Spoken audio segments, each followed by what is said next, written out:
విద్యానామంతస్తిమిరమిహిరద్వీపనగరీ జడానాం చైతన్యస్తబకమకరాంధశ్రుతిఝరీ దరిద్రాణాం చింతామణిగుణనికా జన్మజలధో నిమగ్నానాం దంష్ట్రామురరిపువరాహస్య భవతి శుక్లాంబరధరం విష్ణుం శశివర్ణం చతుర్భుజం ప్రసన్నవదనం ధ్యాయేత్ సర్వవిఘ్నోపశాంతయే.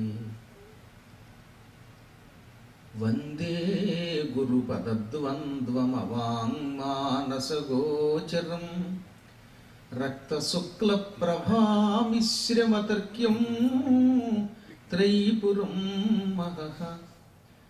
నారాయణం నమస్కృత్య నరం చైవ నరోత్తమం దేవీం సరస్వతీం వ్యాసం తతో జయముదీరయేత్. సచ్చిదానందరూపాయ విశ్వోత్పత్యాదిహేతవే తాపత్రయ వినాశాయ శ్రీకృష్ణాయ వయం నుమః. మనందరి అదృష్టం వల్ల వేదవ్యాస మహర్షి 18 పురాణాలు లోక శ్రేయస్సు కోసం, లోకంలో ఉండే ప్రజల ఆనందం కోసం ఒక దీక్షా కంకణధారి అయి రాశారు. ఈ 18 పురాణాలు మానవ చరిత్రకి అద్దం పట్టేటటువంటి దివ్యగాథలే. భగవంతుడికి భక్తుడికి మధ్యలో ఉండే అనుబంధం అనే ఒక వంక పెట్టాయన అసలు సృష్టి రహస్యం అంతా చెప్పాడు. మనిషి ఎలా బతకాలి, వ్యవసాయం ఎలా చేయాలి, యుద్ధం ఎలా చేయాలి, ధనాన్ని ఎలా సంపాదించాలి, సంపాదించిన ధనాన్ని ఎలా ఖర్చు పెట్టాలి, ఏ మనిషి ఎవరితో ఎలా ప్రవర్తించాలి, ఇవన్నీ పురాణాల్లో ఉంటాయి. అందుకే అవి ఎన్నిసార్లు విన్నా మళ్ళీ కొత్తగానే ఉంటాయి. అందుకని దానికి పురాణం అని పేరు. పురాణం అంటే పురా అపి నవం ఇది పురాణం. పాతదయ్యుండి కూడా ఎప్పటికప్పుడు కొత్తగా ఉంటుంది. అది చాలా పాతది కదా, అయినా ఇవాళ మళ్ళీ నేను చెబుతూ ఉంటే కొత్తగా విన్నట్టు అనిపిస్తుంది, వినాలనిపిస్తుంది. సాధారణంగా ఎంత ఇష్టమైన సినిమా అయినా ఒక 5-6 సార్లు చూసాక విసిగెత్తుతుంది. పోనీ మహా అయితే ఓపిక అయితే 100 సార్లు చూస్తారా, తరదికి చూడలేడు. కానీ ఇదే కుచేలోపాఖ్యానం ఎన్ని వేల సార్లు వినండి మళ్ళీ కొత్తగానే ఉంటుంది, వినాలనిపిస్తుంది. అందుకని పాతదయ్యుండి కూడా ఎప్పటికప్పుడు వినేవారికి చూచేవారికి కొత్త అనిపిస్తుంది కనుక దానికి పురాణం అని పేరు పెట్టారు. ఆ మహాత్ముడు మన అదృష్టం వల్ల అనేకమైన పురాణాలు వరసగా మత్స్య మార్కండేయ భవిష్య భాగవత బ్రహ్మ బ్రహ్మాండ బ్రహ్మవైవర్త వరాహ వామన వాయు విష్ణు అగ్ని నారద పద్మలింగ గరుడ కోర్వస్కాంద పురాణాలనే 18 పురాణాలు, మళ్ళీ 18 ఉపపురాణాలు, మహాభారతం అనే ఒక ఇతిహాసం, ఇవి కాకుండా బ్రహ్మసూత్రాలు. ఇన్ని జీవితకాలంలో ఎవరైనా రాయగలరా? అసలు ఆయన రాసిన దాన్ని చదవడానికే మన జీవితం సరిపోదు. అటువంటిది ఆయన రాసి పెట్టాడు మన కోసం. అందులో పరమ భక్తి సూత్రాలతో నిండిన భాగవతం ఒక్కటి జీవితంలో సంపూర్ణంగా పఠించిన, దాన్ని విన్న వాడికి ముందు ఈ జన్మలో సకల సుఖాలు లభిస్తాయి. అందులో ఉన్న ప్రతి పాత్రని ఆదర్శంగా తీసుకుని ఏం చెయ్యొచ్చో ఏం చేయకూడదో మనమే తెలుసుకోవచ్చు. కంసుడిని చూపించాడు, బలరాముడిని చూపించాడు. బలరాముడి కంటే గొప్పగా వ్యవసాయం చేసినాడు ఎవరు లేరు తెలుసా? ఆ రోజుల్లో నాగలితో యమునా నదిని పక్కకి లాగి ఆ యమునా నది ప్రవాహం ద్వారా రైతులకి వ్యవసాయం పనికొచ్చేలా చేసిన పుణ్యాత్ముడైన. అందుకే యమునా నది కూడా బలరాముడు చూసి హడిలిపోయి 2 చేతులు తోడిచి నమస్కరించిందిట. అంటే నదుల్ని అదుపులో పెట్టి అసలు ఏ డ్యాము ఏ స్కాము అవసరం లేకుండా ఆ లోకంలో అందరికీ ఉపయోగపడేలా చేసిన మహా పవిత్ర అవతారం అన్నమాట. భక్త జయదేవుడు గీత గోవిందంలో హలహతి భీతి మిళిత యమునాభం అంటాడనమాట. అటువంటి అవతారాలన్నీ ఇందులో కనపడతాయి. బలరాముడు, కృష్ణుడు, గోపికలు, కుచేలుడు, ఇలా ఒక్కొక్క పాత్ర మనకు ఒక్కొక్క మాధుర్యాన్ని చవి చూపించి మన కర్తవ్యాన్ని తెలియజేస్తాయి. అందులో మిత్రుడు ఎలా ప్రవర్తించాలి, మైత్రీ భక్తి ఎలా ఉంటుంది అనే దానికి ఒక ఉదాహరణ కుచేలోపాఖ్యానం.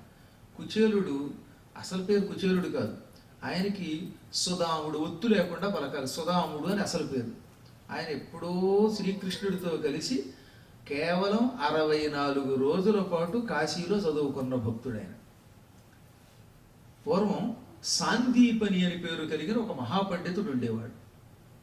ఆయన అవంతిపుర నివాసి. అవంతి అంటే ఇప్పుడు మనం ఉజ్జయిని అంటున్నామే, మధ్యప్రదేశ్లో మహాకాళేశ్వర లింగం ఉన్నటువంటి స్థలానికి ఉజ్జయిని అని పేరు. దానికే మరొక పేరు అవంతిపురం. అక్కడ సాందీపని అని పేరు కలిగిన ఒక మహాపండితుడు ఉండేవాడు. అన్ని శాస్త్రాలు చదువుకున్నాడు. కానీ ఉన్న ఊళ్ళో భుక్తి గడవక నా పిల్లల్ని రేపు పొద్దున ఎలా పోషించుకోవాలని ఆయన ఆ రోజుల్లో ఆ దేశాన్ని విడిచిపెట్టి కాశీ చేరాడు. అంటే ఉన్న ఊళ్ళో సంపాదన లేకపోతే పొరుగు దేశం వెళ్ళవచ్చు అని మొట్టమొదట చెప్పినవాడు సాందీపని. ఇలా చాలామంది ఆ రోజుల్లో పొరుగు దేశానికి వెళ్ళి బాగుపడిన వాడు ఉన్నారు. అసలు శాస్త్రం ఒకటి చెబుతున్నా తెలిసిన, పండితుడు అంటే బాగా చదువుకున్నవాడు అని అర్థం. సొంత ఊళ్ళో ఉంటే శోభించడు అని. అందుకని ఉన్న ఊరు విడిచిపెడితేనే బాగా చదువుకున్నవాడికి విలువ. రోజు మన మొహం చూస్తుంటారు కదా, అందుకని వీడు ఎంత చదువుకున్నా మన ఊరు వాడేరా, వీడు మన కళ్ళ ముందు పుట్టి పెరిగిన వాడేరా అని గౌరవించారట. అదే వాడు పొరుగురు వెళ్ళారనుకోండి, వాడికి తప్ప గౌరవం వస్తుంది. ఎక్కడన్నా చూడండి, కొన్ని స్థానభ్రంశము చెందితే శోభిస్తాయి, కొన్ని స్థానభ్రంశము చెందితే శోభించవు. దాని ఉదాహరణ చెప్పారు. నఖ, గోళ్ళు, చేతి వేలుకుంటే అందం, కాలికుంటే అందం, ఊడిపోయాయా అవి శోభలో, చిచ్చి అని గోరు అవతల పారేస్తాం, అసలు ఇంట్లో ఉండనివ్వం. అలాగే కేశ, తల వెంట్రుకలు కూడా నెత్తి మీద ఉంటే విలువ, కిందకి రాలితే అసహ్యించుకుంటాం. దంత, పళ్ళు కూడా లోపలుంటే అందంగానే ఊడిపోయాక నా దంతం నా దంతం అని ఎవడన్నా జేబులో పెట్టి తిరుగుతాడా? పొరపాటు కూడా తిరగడు, అంటే అది శోభిల్లదు. అస్థి, ఎముకలు కూడా అంతే. ఎంతో పూర్వం మన చేతికి ఉన్నాయి, పొరపాటుగా చేయి తీసేసినప్పుడు ఇది నాకు ఒకప్పుడు చెయ్యండి అని ఆ చేతి ఎముకల్ని బట్టి ఇంట్లో పెట్టి పూజించేవాడు ఒక్కడు ఉండడు. కాబట్టి నఖ, కేశ, శ్మశ్రు, అస్థికలు ఉన్న చోటు నుంచి స్థానభ్రంశము చెందితే శోభిల్లవు. అలా కాకుండా పండితులైనటువంటి వాళ్ళు స్థానభ్రంశము చెందితేనే శోభిస్తారు. అందుకని పూర్వకాలంలో మహాత్ములైన వారు ఉన్న ఊరు విడిచిపెట్టి మరో చోటికి పోయేవారు. ఈ సాందీపని కూడా ఉదర పోషణ కోసం కాశీ వెళ్ళి అక్కడ గురుకులాన్ని స్థాపించి కులపతి అని పేరు పొందాడు. కులపతి అంటే 10,000 మంది శిష్యులకి ఆశ్రయం కల్పించి అన్నం పెట్టి చదువు చెప్పేవాడు అని అర్థం. అంటే 10,000 మందికి ఆశ్రయం ఇవ్వాలంటే ఎన్ని గుడిసెలు పెట్టాలో ఆలోచించాడు ఒక్కసారి. చాలా కష్టమైన పని అది. ఆయన చాలా ఆశ్రమాలు స్థాపించి, పర్ణశాలలు స్థాపించి, అందులో 10,000 మందిని అట్టే పెట్టి వారికి కడుపు నిండా అన్నం పెట్టించి అప్పుడు చదువు చెప్పేవాట. అంత గొప్ప గురువు సాందీపని అంటే. ఆయన కాశీలో ఉన్నాడు. ఎందుకో తెలియదు కానీ పురాణాలు కొంచెం జాగ్రత్త చదవకపోవడం వల్ల అవంతిపురంలో కృష్ణుడు చదువుకున్నాడని ఒక పుకారు పుట్టించారు. ఈసారి మీరు కావాలంటే పోతన భాగవతము, సంస్కృత భాగవతం చదవండి.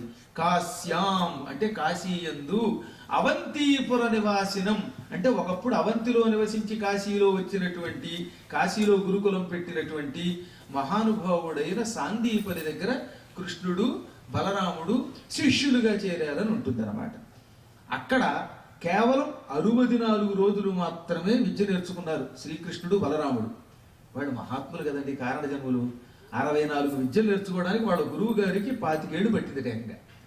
ఆయన 5వ ఏట విద్యాభ్యాసం మొదలు పెడితే ఆయనకి 25 ఏళ్ళు అంటే 30 ఏళ్ళు వచ్చాక విద్యలు పూర్తయ్యాయని చెప్పుకున్నాడు ఆయన. నేను 5వ ఏట గురుకులంలో ప్రవేశించి 25 ఏళ్ళు ఏకధాటిగా 64 విద్యలు నేర్చుకున్నాను. ఆ విద్యలు నా శిష్యులంతా నేర్చుకోలేకపోతున్నారు. కానీ ఈ పిల్లలిద్దరూ 8వ ఏట ప్రవేశించి 64 రోజుల్లో మొత్తం విద్యలు నేర్చుకున్నారని ఆశ్చర్యపోయారు గురువు గారు కూడా. 64 విద్యలు 64 దినంబులంతనవారల్ నెరవాదులైన కథమున నెరినొక్కొక నాటి వినికి నేర్చిరిలేచా. 64 రోజులు 64 విద్యలు. రోజు గురువుగారట పొద్దునుంచి సాయంకాలం దాకా విద్యలు చదివి వినిపించేస్తూ ఉంటే వాళ్ళు ఒక్కసారి విని కంఠస్థం చేసి అప్పగించారట. ఇది ఎంత కష్టం అండి. దానికి ఏకసంథాగ్రాహిత్వము అనగా ఒకసారి వినడంతో కంఠస్థం చేసి అప్పగించే శక్తి అని పేరు. ఇప్పుడు కూడా అలాంటి మహాత్ములు ఉన్నారు. ఏం పెద్ద కష్టం కాదు, కాకపోతే దాని మీద దృష్టి పెట్టాలి. గురువుగారు ఒకసారి చెప్పాక గురువుగారు మళ్ళీ రెండవసారి చెప్పండి, ప్లీజ్ రిపీట్ అనే మాట లేదు. అంత దృష్టి దాని మీద పెట్టి అప్పగిస్తే గురువు ఆశ్చర్యపోయాడు. కానీ కుచేలుడు అదే విద్యలు 20 ఏళ్ళు పట్టింది ఆయన. అంటే వీళ్ళు 64 రోజులలో నేర్చుకున్న విద్యను నేర్చుకోవడానికి కుచేలుడికి 20 ఏళ్ళు పట్టింది. నిజం చెప్పాలంటే ఇప్పుడు కుచేలుడు వీళ్ళతో ఎంతకాలం స్నేహం చేసినట్టు? వాడు గురుకులంలో కేవలం 64 రోజులు మాత్రమే గడిపారు కనుక ఈ 64 రోజులే కుచేలుడికి, శ్రీకృష్ణుడికి, బలరాముడికి మైత్రి. అయినా కుచేలుడిని ఆయన యావత్ జీవితం గుర్తుపెట్టుకున్నాడు. అది కృష్ణుడి యొక్క గొప్పతనం అంటే. కుచేలుడు ఇప్పుడు మనం గుజరాత్లో పోరుబందర్ అంటున్నాం కదా, పోరుబందర్ యొక్క అసలు పేరు సుధామపురం. అది కుచేలుడు ఊరు. ఇప్పటికి కూడా అక్కడ కుచేలుడు కట్టించిన శ్రీకృష్ణుడి ఆలయం ఉన్నది. రోజు అటుకులే అక్కడ నైవేద్యం పెడతారు. గాంధీ గారి తల్లి రోజు ఆ గుడికి వెళ్ళి తన కొడుకులకి ఇదిగోరా కుచేలుడు కట్టించిన గుడి అని చెప్పేదట. గాంధీ గారు తన ఆత్మచరిత్రలో రాసుకున్నారు. అద్భుతమైనటువంటి ఆలయం. మీరు ఈసారి వెళ్ళినప్పుడు, ద్వారక నుంచి బయలుదేరి వరుసగా దారిలో ఉన్న ఈ పోరుబందర్ లాంటివి చూసుకుని అప్పుడు సౌరాష్ట్రంలో సోమనాథలింగం చూడండి. అలా ఒక యాత్ర చేస్తే ముందు ఇహం పరం అన్నీ కలుగుతాయి. బ్రహ్మానందం కలిగిస్తుంది ఆలయం. అక్కడికి వెళితే ఏదో తెలియని ఒక ప్రశాంతత ఏర్పడుతుంది అనమాట. అదిగో అక్కడ కుచేలుడు ఆ పురంలో ఉండేవాడు. ఆయనకి భార్య లలిత సుగుణ స్త్రీ స్వరూపుడు ఆవిడ. మంచి స్వభావం ఆవిడది. సహనం ఎక్కువగా ఉండేది ఆవిడకి. పిల్లలు 11 మంది ఆడపిల్లలు, 5 కొడుకులు. టెక్నానికి 16 కళలు చంద్రుడిలో ఉన్నాయి. ఈయనకి 16 సంతానం ఉన్నారు. ఈ పిల్లలతో చాలా దారిద్ర్యం అనుభవించాడు ఆయన. అదృష్టం ఏంటంటే అంత దారిద్ర్యాన్ని భరించడానికి ఆయనకి ఆ శక్తి ఎందుకు వచ్చిందంటే కేవలం భార్య అన్నారు. పోనీ ఈయన ఎవరి దగ్గరికైనా వెళ్ళొచ్చు కదా. ఈయనకు ఒక నియమం ఉన్నది. ఎవరైనా తనయంత తాను నా చేతిలో ఏదైనా పెడితే తీసుకుంటాను, వాడు ఇవ్వకపోతే యాచించను. యాచిస్తే అది దోషం. యాచన ఎప్పుడు దోషమే. ఏమండో నాకు ఇది కావాలండి, నా ప్రోగ్రాంకి ఇంత కావాలని అడిగామంటే అది మనకి తెలియకుండానే పాపాన్ని తెచ్చిపెడుతుంది. అది యాచన అంటారు. ఇస్తే భక్తితో, తీసుకోకపోతే అది అహంకారం అవుతుంది. అందువల్ల జ్ఞానులు ఎప్పుడు తనయంత తాను లభించిన దాంతో సంతోషించి యాచించరు, ఇస్తే కాదనరు. ఈ రెండూ కూడా మహాత్ముల యొక్క నియమాలు. అందుకే సుస్పష్టంగా భాగవతంలో చెప్పారు. ఏమని? ఆయన ఎటువంటి వాడు అంటే తనకు తానబ్బినట్టి కాసు 10,000 నిష్కములుగా దలంచి, తనంత తాను ఎవరైనా చేతిలో పెట్టిన ఒక కాసే 10,000 కింద భావించేవాట. ఒక రూపాయిని 10,000 రూపాయలుగా భావించి ఆత్మమోదించి పుత్రధారాభిరక్ష ఒక విధంబున గడపుచునున్నయాంత ఆనందం పొంది ఆ రూపాయితోటే బతికేవాట. ఈ అదృష్టం ఏమిటంటే దొడ్లో ఎక్కువగా తోటకూర ఉండేది. ఈ తోటకూరనే పులుసుగా చేసి రోజు వాళ్ళ ఆవిడతో వచ్చింది పెట్టేది. ఆ కూరగాయతోటో శాకంతోటో దాంతో బతికేవాళ్ళు. అప్పుడప్పుడు ఎవరైనా బియ్యం ఇస్తే వండుకు తినేవారు, లేకపోతే ఉట్టి ఆకుకూరలతోటే ఎక్కువ కాలం బతికారన్నమాట. ఇలా కొంతకాలం గడిచాక పిల్లల యొక్క ఆకలి బాధ చూడలేకపోయింది అతని భార్య. పరమ సుగుణాఢ్య అన్నారుగా, ఎప్పుడు భర్తలు ఇత్తండి, సంపాదించండి, అక్కడికి వెళ్ళండి, ఇక్కడికి వెళ్ళండి, అందరూ బాగా సంపాదిస్తున్నారు పాండిత్యంతో, మీరు మాత్రం ఇంట్లోనే కూర్చుంటున్నారు, ఏదో ఛానల్ వెతుక్కోండి అని చెప్పలేదు ఆవిడ. లలిత పతివ్రత తిలకంబు వంశాభిజాత్య తద్భార్య దుస్సహ దరిద్ర పీడచే కడునొచ్చి శిశువులు పెదవులు తడుపుచు శిశువులాకటి చిచ్చుచే కృషించి మలమలమాడుచు మానసం బెదియంగ పట్టెడోరము మాకు పెట్టుమనుచు పత్రభాజన ధృతపాణులై తనుజేరి వేడిన వీనులు సూడినట్లయైన ఒకనాడు వగచి నిజాధినాథు చేరి ఇట్లని పలికే, ఓ జీవితేశ తట్టుముట్టాడు నట్టి పేదరికమిట్లు నొంపది నిగుపాయము హింపవైతి. ఎంతో సహనంతో కుటుంబాన్ని నిర్వహిస్తోంది అతని భార్య. అతనికి అన్ని విధాలు అనుకూలవది. అసలు ఎవడ అదృష్టవంతుడు అంటే కష్ట సుఖాల్లో ఎప్పుడూ తోడు రేడగా ఉండే భార్య దొరికిన వాడు అందరికంటే గొప్ప అదృష్టవంతుడు. జీవితంలో 3 లభించడం చాలా కష్టమట. ప్రేణయేత్ సుచరితై పితరం సపుత్ర. ఎప్పుడూ తన ప్రవర్తనతో తల్లిదండ్రులకు ఆనందం కలగజేసి మా నాన్న మా అమ్మ అంటూ అమ్మని నాన్నని ప్రేమగా చూసి పోషించే కొడుకు దొరికితే ఆ తండ్రి కంటే గొప్ప అదృష్టవంతుడు లేడు. అంటే అందరికంటే ముందు కొడుకు దొరకాలి. తర్వాత రెండోది ఏంటి? యద్భర్తురేవ హితమిచ్చతి తత్కళత్రం. తన భర్త యొక్క హితమును మాత్రమే కోరుకునేదాన్ని కళత్రం భార్య అంటారు. నిజానికి కళత్ర శబ్దానికి అర్థం ఏంటంటే మా ఆయనే బాగుండాలని ముందు అనుకోవాలి, అప్పుడు లోకాలన్నీ బాగుండాలనుకోవాలి. అంతేగాని మా ఆయన ఉన్నాడు, మీరు ఎంత బాగా కష్టపడి సంపాదిస్తున్నారండి, వీడు మొహానికి అక్షరం మొక్కలేదు అని భార్య ఎప్పటికప్పుడు భర్తని మాత్రం తుస్సుని గాలి తీసేయకూడదు. భార్య భర్తకి హితమును మాత్రమే కోరుకోవాలి. ఆ తర్వాత మిగతా వాళ్ళ సంగతి తర్వాత చూద్దాం. ఇది చాలా యోగం అన్నమాట. మహాయోగ జాతకుడు ఎవడంటే భార్య యొక్క సహకారం లభించిన వాడు, అంటే శ్రీకాంత్ రెడ్డి గారు అన్నమాట. అంటే అలా అంటే మంచిది రండి, ఎందుకైనా మంచిది. లోకంలో గొప్ప భార్య దొరికితే మహాయోగ జాతకం అన్నమాట. ఇంక అన్నిటికంటే తన్ మిత్రం ఆపది సుఖేచ సమక్రియం యత్, ఆపదయందు సుఖములందు సమానంగా ఉండే స్నేహితుడు దొరకడం ఇంకా అదృష్టం. స్నేహితులు ఎప్పుడు ఎలా ఉంటారు? డబ్బున్నప్పుడు అందరూ స్నేహితులే, వెంటబడతారు, అన్ని అనుభవిస్తారు. ఇంత పెసరు కష్టం వస్తే వెన్నుదన్నుగా నిలబడేవాడు అరుదుగా ఉంటారు. నీకు కష్టం వచ్చిందా, నా ఫోన్ పనిచేయట్లేదని ఆపేస్తా. ఈ మధ్యన సెల్ ఫోన్ డైవర్షన్లో పెట్టి అలవాటు ఉంది, అంటే ఈ ఫోన్ ఇంకా ఎన్ని చేసినా వాడికి వెళ్ళదన్నమాట. అలాంటివి పెట్టుకునే స్నేహితులు కాదు. కాబట్టి సుఖ దుఃఖములలో సమానముగా మన వెంట ఉండి ప్రోత్సాహపరిచి మనల్ని అనుగ్రహించేవాళ్ళు, రక్షించేవాళ్ళు మిత్రులు. ఏతత్రయం జగతి పుణ్యకృతో లభంతే. ఈ ముగ్గురు అంటే ఒక గొప్ప కొడుకు, బంగారం లాంటి భార్య, మంచి మిత్రుడు పరమ పుణ్యం చేస్తేనే లభిస్తారు. పాపాత్ములకి దొరకమన్నా దొరకరు. అందువల్ల ఈ ముగ్గురు లభించారంటే ఇంకా వాళ్ళు వేరే మనం చెప్పక్కర్లేదు, వాళ్ళే పుణ్యాత్తులు. ఈ ముగ్గురు లభించకపోతే మనం పూర్వజన్మలో పాపం చేసుకున్నాం కాబట్టి ఇంటికి వెళ్ళాక ఇందులో పాపాత్తులు ఎవరో పుణ్యాత్తులు ఎవరో మనమే తెలియచేసుకోవచ్చు, నేను వేరే చెప్పక్కర్లా. ఇప్పుడు ఈయనకి అదృష్టం ఏంటంటే అందరూ లభించారు. పిల్లలు ఎప్పుడూ నాన్నగారిని ఏడిపించలేదు, భార్య అటువంటిది, ఇంకా పరమాత్ముడు మిత్రుడు. కాబట్టి నిజంగా ఏదో కాస్త తాత్కాలికంగా దారిద్ర్యం అనుభవించిన కుచేలుడు పరమ యోగ జాతకుడు. అందుకే ఇతని భార్య ఎలాగో రకంగా కుటుంబాన్ని నెట్టుకొచ్చింది. కానీ ఒకనాడు ఆవిడకి కూడా బాధ కలిగించే ఒక ఘట్టం జరిగిందిట. ఏకధాటిన 3 రోజులు ఆకుకూర కూడా దొరకలేదు ఆ ఇంట్లో. ఎలా పిల్లలు బతకడం మరి? మనం అంటే ఎంత నీరసంతో ఉన్నా తట్టుకుంటాం, పెద్దవాళ్ళు తట్టుకోలేరు, కానీ ఇక గతిరేక తట్టుకుంటారు. కానీ పాపం చిన్నపిల్లలట 16 సంవత్సరాల వయసు నుంచి 1 సంవత్సరం వయస్సు వరకు ఉండే పిల్లలు వరుసగా ఏడాది ఒకటి చొప్పున పుట్టుకొచ్చారు ఆయనకి.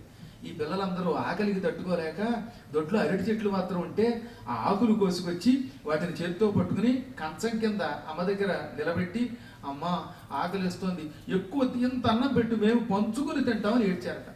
అసలు పోతర్ గారు కవిత్వం అంత అందంగా రాశాడు. పత్ర భాజన ధృతపాణులై. పత్రం అంటే ఆకు, భాజనము అంటే కంచం. ఆకులే కంచములుగా చేతిలో పట్టుకొని అమ్మ దగ్గర నిలబడి, అమ్మ పట్టెడోరము మాకు పెట్టుమనదు. పట్టెడు అంటే ఈ గుప్పిడితో గట్టిగా ఇలా పట్టుకుంటే ఎంత ఉంటే అంత అన్నాన్ని పట్టెడోరం అంటారు. అంటే ఒక పిడిగడు అన్నం పెట్టు చాలు, అంతకంటే ఎక్కువ కల్లా.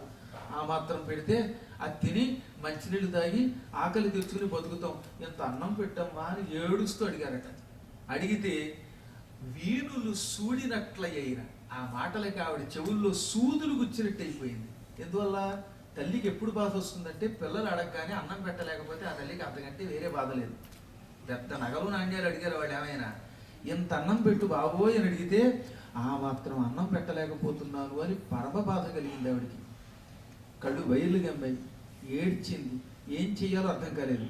భర్తనేమో ఏం అనలేదు, పిల్లలు చూస్తూ ఏడుస్తున్నారు. చెవుల్లో సూదులు గుచ్చినంత బాధ కలిగి వెంటనే ఆ క్షణమే వాళ్ళని ఓదార్చి భర్త దగ్గరకు వచ్చి ఆయన కృష్ణ కృష్ణ అనుకుంటూ ఉంటే, ఏమంటే ఎప్పుడు కృష్ణ అనుకుంటున్నారు, అలా అనుకోవడం ధర్మమే, కానీ ధర్మశాస్త్రం ఒకటి చెబుతున్నది, పేదరికం పట్టి పీడిస్తున్నప్పుడు మన కృషి మనం చేయకపోతే పరమాత్ముడు నోట్లో ఆహారం పెట్టడుగా. భగవంతుడు ఎవరికి సహాయం చేస్తాడట? కృషి చేస్తేనే వాడికి నేను సాయం చేస్తానని చెప్పాడు. కృషితో నాస్తి దుర్భిక్షం. దుర్భిక్షం అంటే కరువు అన్నమాట. భిక్షము అంటే వేళకు అన్నం దొరకడం, దుర్భిక్షం వేళకు అన్నం దొరకపోవడమే కరువు అంటే. కృషిత, కృషి వలన, ఎప్పుడూ కష్టపడి పని చేస్తే దానివల్ల దుర్భిక్షం నాస్తి, కరువు ఉండదు, వేళకు అన్నం లభిస్తుందని చెప్పాడు ఆయన. ఏ పని చేయకుండా పేదరికం మనల్ని బాధ పెడుతూ ఉంటే ఇంట్లో కూర్చుని కృష్ణారామ అనుకున్నంత మాత్రం చేత భగవంతుడు మనకి ఆహారాన్ని ఇస్తాడా? పేదరికం పట్టి పీడిస్తోంది, ఉపాయం ఆలోచించు, నా మాట విను. ఎప్పుడు ఇంట్లో కూర్చోవడం కాదు, ఏదైనా సంపాదించి పిల్లలకి ఇంత అన్నం పెట్టు అని. ఈయన అలా ప్రశ్నార్థకంగా చూశాడు, అంటే మాట్లాడకుండా ఏం చేయమంటావు అన్నట్టు చూశాడు. అప్పుడు ఆవిడ చెప్పింది, బాలసకుడైన అపద్మపత్ర నేత్రు కాననేగి దారిద్ర్యాంధకారమగ్నులైన మమునొద్ధరింపుము హరికృపా కటాక్షర విదీప్తి వడసి మహాత్మ నీవు. మేము దారిద్ర్యం అనే కటిక చీకట్లో కొట్టుబిట్టాడుతున్నాం. చీకటి నుంచి బయటపడాలంటే సూర్యకాంతి కావాలి. దారిద్ర్యం అనే చీకటిలోంచి బయటపడాలంటే శ్రీకృష్ణుడి అనుగ్రహము, ఆయన చూపులు అనే సూర్యకాంతి కావాలి. ఆయన దగ్గరికి వెళ్ళు, ఆయన దర్శనం చేసుకో, ఆయన చూపులు నీ మీద పడతాయి. దాంతో మనకున్న దారిద్ర్యం అనే కటిక చీకటి తొలగిపోతుంది. ఆయన అనుగ్రహం చే సకల సంపదలు లభిస్తాయి. ఆయన కృపా కటాక్ష రవిదీప్తి పొంది మమ్మల్ని అనుగ్రహించు తండ్రి. వెంటనే ఆలస్యం లేకుండా కొద్దిగా సౌండ్ పెంచండి, శ్రీకృష్ణుడి దగ్గరికి వెళ్ళు అన్నది. ఎంత గొప్ప సలహా ఇచ్చింది!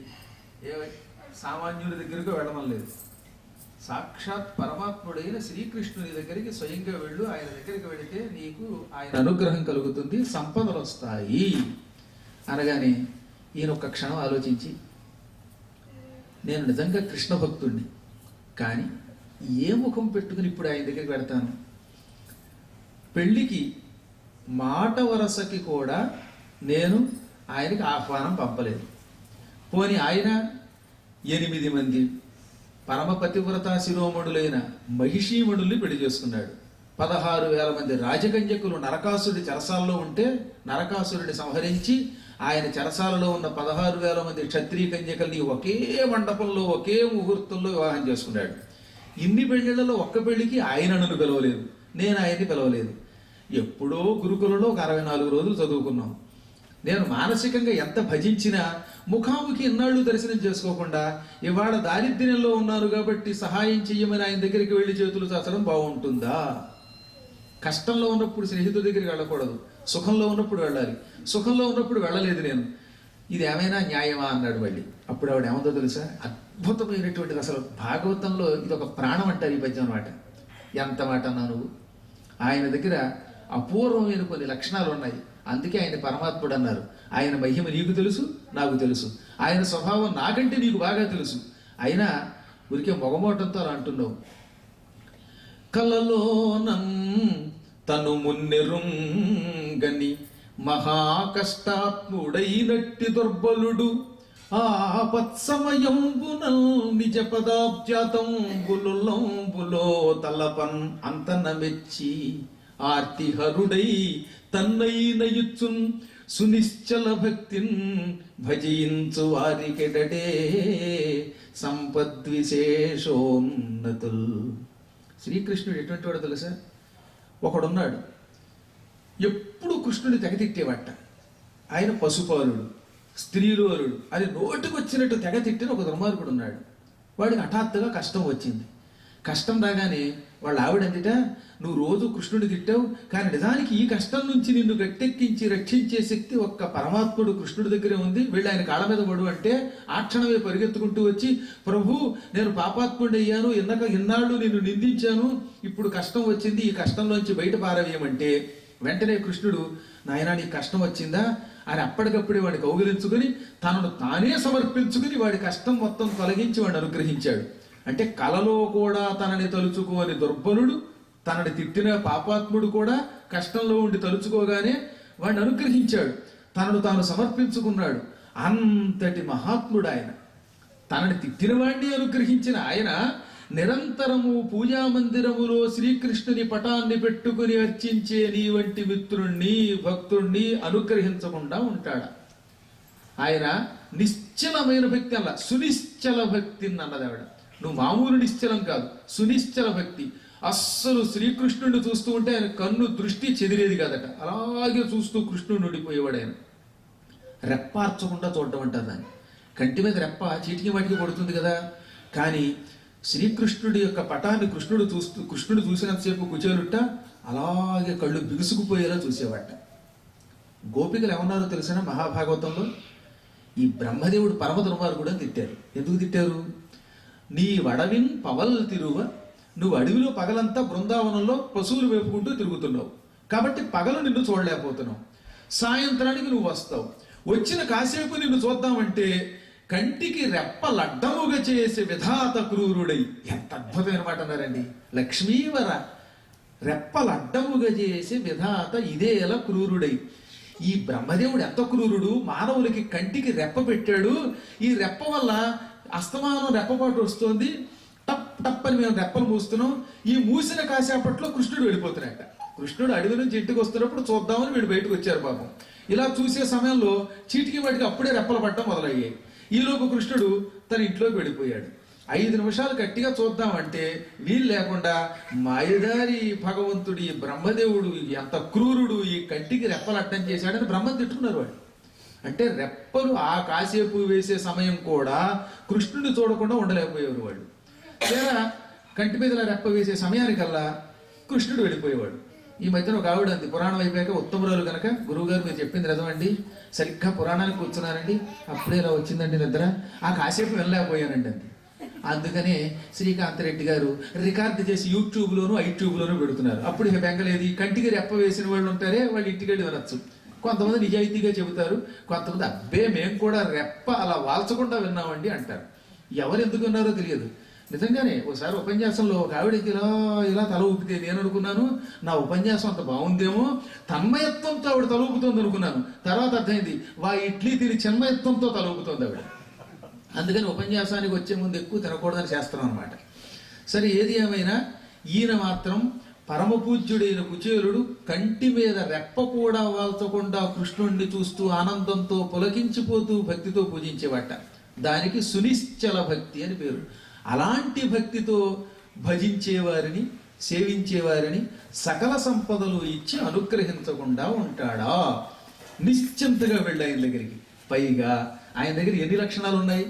ఒక వ్యక్తి దగ్గరికి వెళ్ళగానే ఆయన అనుగ్రహించాలంటే ముందు ఆయన దగ్గర డబ్బు ఉండాలి. లేకపోతే పేదవాడి దగ్గరికి వెళ్ళి ఎంత ఏడిస్తే ఉపయోగం ఉంది?